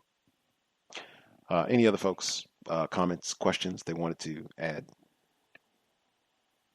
Red in Nevada, yes, ma'am. The last thing I forgot to add was when you were talking about that picture that you saw, to chocolate, men, and coffee, the darker, the richer, whatever. I remember seeing a sign just like that. It would seem like it was like a picture. Whites, they'll have like different quotes and stuff, and they'll frame them. I was in Oklahoma, and it was like it was an orange and a brown picture, and it had those same words, and I thought it was weird too, and I had actually took a picture of it when I saw it, and then right beside it, it said basically, I have the other picture that I took when I saw that one. It said, the supply of good women far exceeds that of the men who deserve them. I just thought it was interesting having those two signs beside each other. I'll mute my line. Thank you.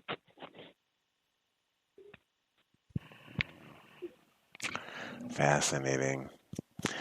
Symbolism. Dr. Welsing talked about that quite a bit. Art, symbol formation, logic. He talked about that quite a bit in the ISIS papers and on this broadcast, many other platforms. Other folks, comments they wanted to make sure they get in. Last few moments. We have about 15 minutes or so left in the broadcast. Folks have any remaining thoughts, questions that they want to get in? If anyone wanted to answer that question about how to analyze the opinions, views of other victims of white supremacy without making it something personal and, getting into conflict, I guess. Can I be heard? Maybe. Red in Nevada, did you have a final comment? Then we'll get retired firefighter. Yes, I'm sorry. The one thing about analyzing victims and without being judgmental, I would just have I was speaking to a victim whose thoughts on racism I completely disagreed with, but what I did was, just listened, wrote down some pertinent information that I felt was wrong, and then I went to research it. So the thing is that just listening, not having a retort, especially if you feel like this victim doesn't, if they have different views of you, and if you feel like they're more confused, even though we're all confused, then it's best not to argue because it's not going to go anywhere.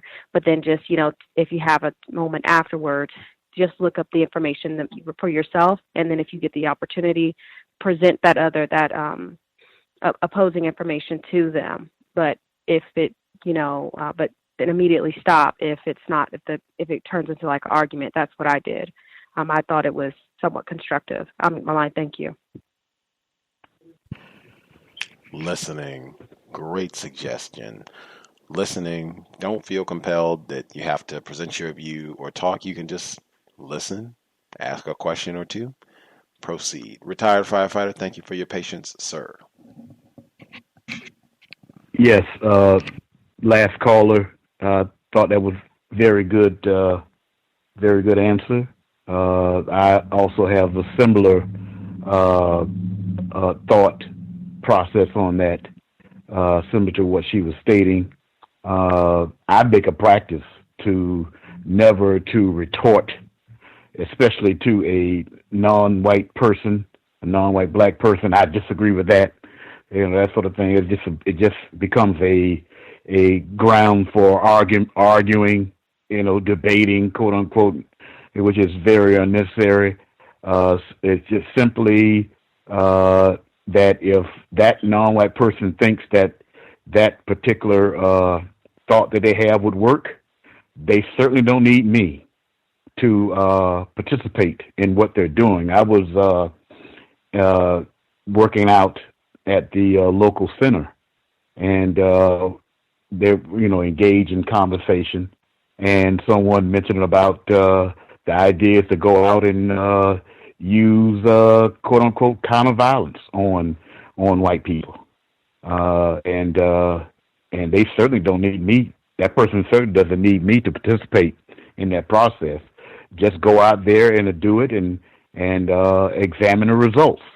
I would say personally there is some history behind someone doing that, and the results haven't been too good. But nevertheless, that's why Mr. Fuller brought up the great suggestion: victims guaranteed qualifications. Now I know a lot of non-white people would have a problem with that first word, so I wouldn't necessarily mention VGQ. I would just describe it to that non-white person that you're entitled and you're qualified to have an opinion on how to solve this problem. And that's basically the bottom line on what I would state to that person. And that's all I have to say. Thank you. Much obliged, retired firefighter. When Red was concluding before, I didn't mean her final thought. I just meant or should have said an additional comment. Certainly you can chat it up if you have additional thoughts.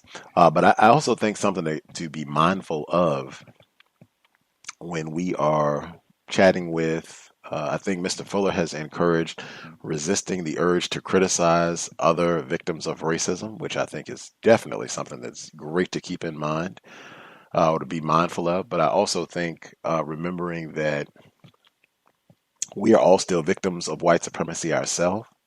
So even if we think that on this particular issue, I'm definitely correct, and this person is definitely incorrect, or at least what they're saying is not logical, or whatever it is, even if that's true, you're still a victim of white supremacy. So I think that helps to keep one, or it should help to keep one humble that I'm not getting into some sort of position of talking down or fussing, or just my whole tone and how I deal with, converse with this person and receive their ideas or views. I should be keeping in mind that I'm still a victim of white supremacy too. I have not successfully liberated myself from race soldiers. So I'm going to be mindful of that when I'm talking to another fellow victim. I think that's very important, at least for me. Other folks, comments, questions? Copy heard. Thomas in New York. Yes, sir, Gus. Very interesting with the classification of white clip. But I think they took over the island. Also very interesting. Very much what white people do, colonialize other places using force. But the logic we use, I think, well, at least, I've picked up from, participating in the show over these years, is the people who classify themselves as white can determine who another white person is.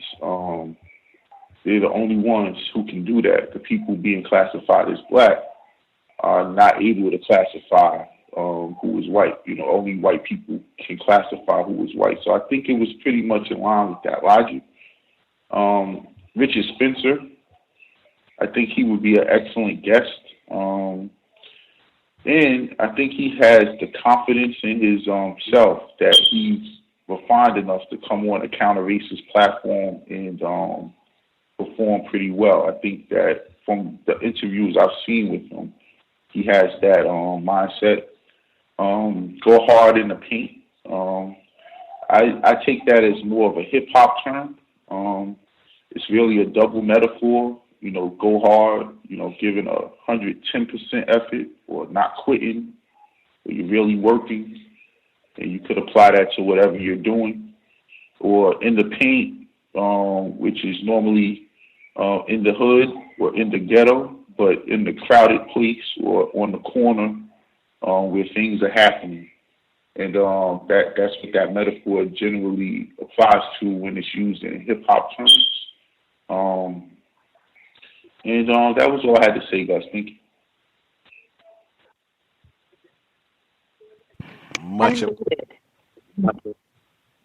I heard the female announcer say unmute.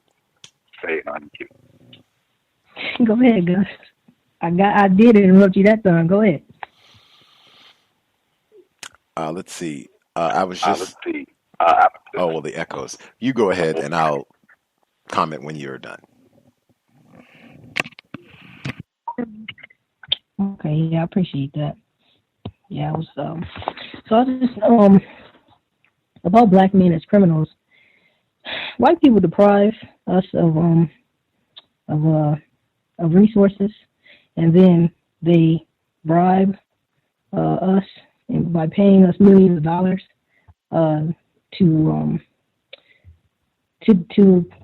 promote, I guess, criminality and things of that nature. And then because these people are rich and famous, we admire them, and so that's where we start sagging pants and things like that, and glorifying criminality. But for the most part, we don't do that. And most people who are incarcerated, and I'm talking prison and jail, that's why white people don't want to talk about jail. They just always want to talk about prison. But for most people who are incarcerated, prison and jail, they're white. And the black people who are in jail, most of them are in jail for nonviolent drug offenses.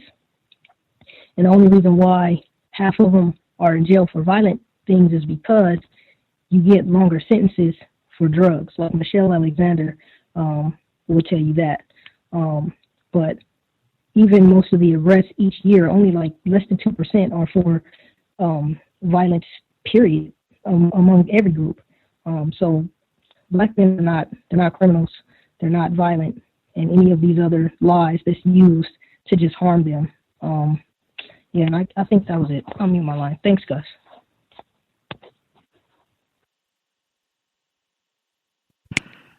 I feel compelled every time that Michelle Alexander, author of The New Jim Crow, is mentioned. I feel compelled.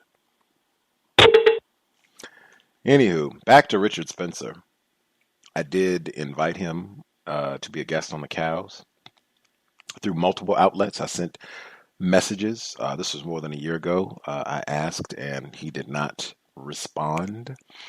So I am not sure. Perhaps he is not confident enough to come to speak, at least not on this here platform. But I will ask again. But I did send out multiple responses and did not hear back. Other folks have commentary that they wanted to share.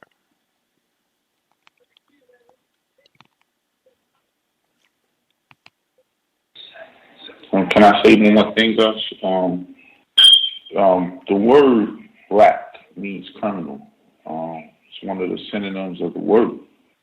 So, of course, you're going to be associated with that activity just by applying that word to yourself. And sometimes, in some people, in my opinion, if they're constantly told something, because the word, you know, the definition in your subconscious, even though your conscious mindset might be taking it in the context that it's being used, your subconscious knows the definition of the word. So, like if you keep telling someone they're not going to be results grow up to be nothing, or you know you're going to be this or that, and you tell them that from a young age, they're going to start to apply that to their psyche. And I think that that a lot of people, not only blacks but whites, they apply that to their psyche. Black criminal. I think that's one of the strongest points they have in their system, as was mentioned earlier, is the use of words and how well they use them and how they can get other people to apply those words to themselves. You know, once before on the show, I think I read the definition of what China is. It's just plates and bowls. But when the British got to China, to define porcelain, they called China because it had little art on it, and they were able to sell it more in Britain. And they applied that name to the people.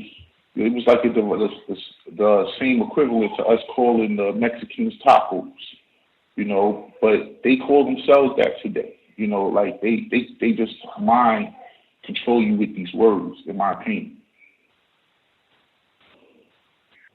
Can I say something real quick? I reckon. You're absolutely right about Michelle Alexander, that she has a white parent, and that is very obvious in her work and in her book. She very rarely uses accurate terms, but a lot of her information is accurate, and I looked it up. And I just wanted to say to Red, I don't think that I should have said to you that I love the way you use words. I have a habit of using very emotional terms. I should have said that that I appreciate the way that you use words. I just need to I'm trying to work on being more codified in my language. I'm in my line. Thanks, guys. That's what the compensatory call-in is supposed to be about. We are pretty, I guess if you have we have 30 seconds. If you have a comment that you need to share in 30 seconds. Can I be heard? Yes, sir. Yes, really quick, Gus. That segment where I think the black female was in the Canadian area, and I think she mentioned that the white students collectively apologized because her father insisted it. So I'm thinking that the small race soldiers didn't want to do it on their own initiative. And I think Mr. Fuller said never asked for an apology. So I think that might be an example of that. Absolutely. I'm so glad that was included. Never asking for an apology from racists for terrorizing us. With that completely. And interestingly, that segment, I felt so wronged. I'm glad we have time. I can explain with that segment. I felt so wronged. I didn't cut out any. I played it in its entirety. I think there was a brief segment where they talked about music in Africa, and I cut that out because that was not what was advertised. That segment was titled How the daughter of an African revolutionary learned about racism in a Canadian playground. You don't get to that part of the story until about 20 minutes. You have to listen to Our Whole Life Was About Madiba and her being raped, which should not be minimized, but that is not the lead. That is not what this segment is advertised as being about, as Me Too around the world and rapes happening in I think she said Zambia, not South Africa, but rapes happening on the continent. That's not what it's advertised. It's advertised as how the daughter of an African revolutionary learned about racism in a Canadian playground. That is, I mean, talk about what they call burying the lead, where the title, which is supposed to be about racism, you have to wait until 20 minutes into the segment before you get to that. And then, even then, she had to be asked twice. So what happened? What's the whole reason that we titled this program and the story that you, oh, okay, so these little race subjects. And then it goes back to the rape thing. And whites are extremely skillful with, controlling conversations. Where this ostensibly was supposed to be about racism, that ends up being greatly minimized in terms of how we're going to talk about this. And we still end up getting in lots of what it sounds like to me is no good black males. No good black male comes home and says, oh, I've raised a coward. No good black males, rapists worldwide, just like Bill Cosby. Caller said that earlier.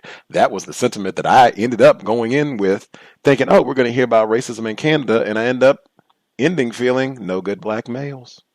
Black male privilege, again, worldwide. We have done our 3 hours.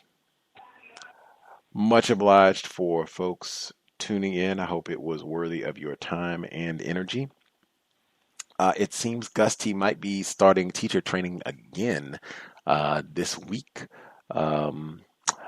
Don't know if I will get a refund again, but I am enjoying learning a lot and consistently keeping in mind, I guess now I'm keeping in mind Cal's yoga retreat. Fill out the survey. I'll post the link again. But we had enough folks respond to the survey that even if a quarter of the people who responded to the survey were serious and yes, we would like to do the retreat, we can make it happen easily. And I think, yeah, that would be great. Something to look forward to for February. So that's what I'm keeping in mind with all of my training, that these skills will be used to help heal black people. Becoming a competent instructor, something that I think would be very, very beneficial for victims of racism, white supremacy. Thomas in New York, among others. Anywho, more details to come. Fill out the survey. For the folks who already did fill it out, much obliged. With that, if you have other questions, comments, gripes, guest suggestions, the number 641-715-3640, the code 564943, email untiljustice@gmail.com if you have questions, guest suggestions, gripes, untiljustice@gmail.com. untiljustice@gmail.com. Sobriety would be best under conditions of white supremacy, being able to make the best possible decisions to keep ourselves safe. War is being waged against us, and I think we want to be able to have our brain computers functioning at maximum efficiency, like the Grandsister Dr. Frances Cress Welsing. In addition to being sober, each and every time we're in a vehicle, let's be buckled up, driver or passenger. Let's do all that we can to avoid contact with race soldiers like Daniel Holtzclaw and others, badge or no. With that, Creator, we ask that you help us remain patient with other black people, victims of white supremacy. We ask that you help us remain patient with ourselves. Remind us to demonstrate the highest levels of black self-respect at all times, in all places, each and every time we are in contact with another black person. It has been time. Replace white supremacy with justice immediately. Cow signing out. Thanks all for tuning in. Nigga, you so brainwashed. I'm a victim, brother. Problem. You're a victim. Yeah. I'm a victim of 400 years of conditioning. Shut up. The man has programmed my conditioning. Mm-hmm. Even my conditioning has been conditioned.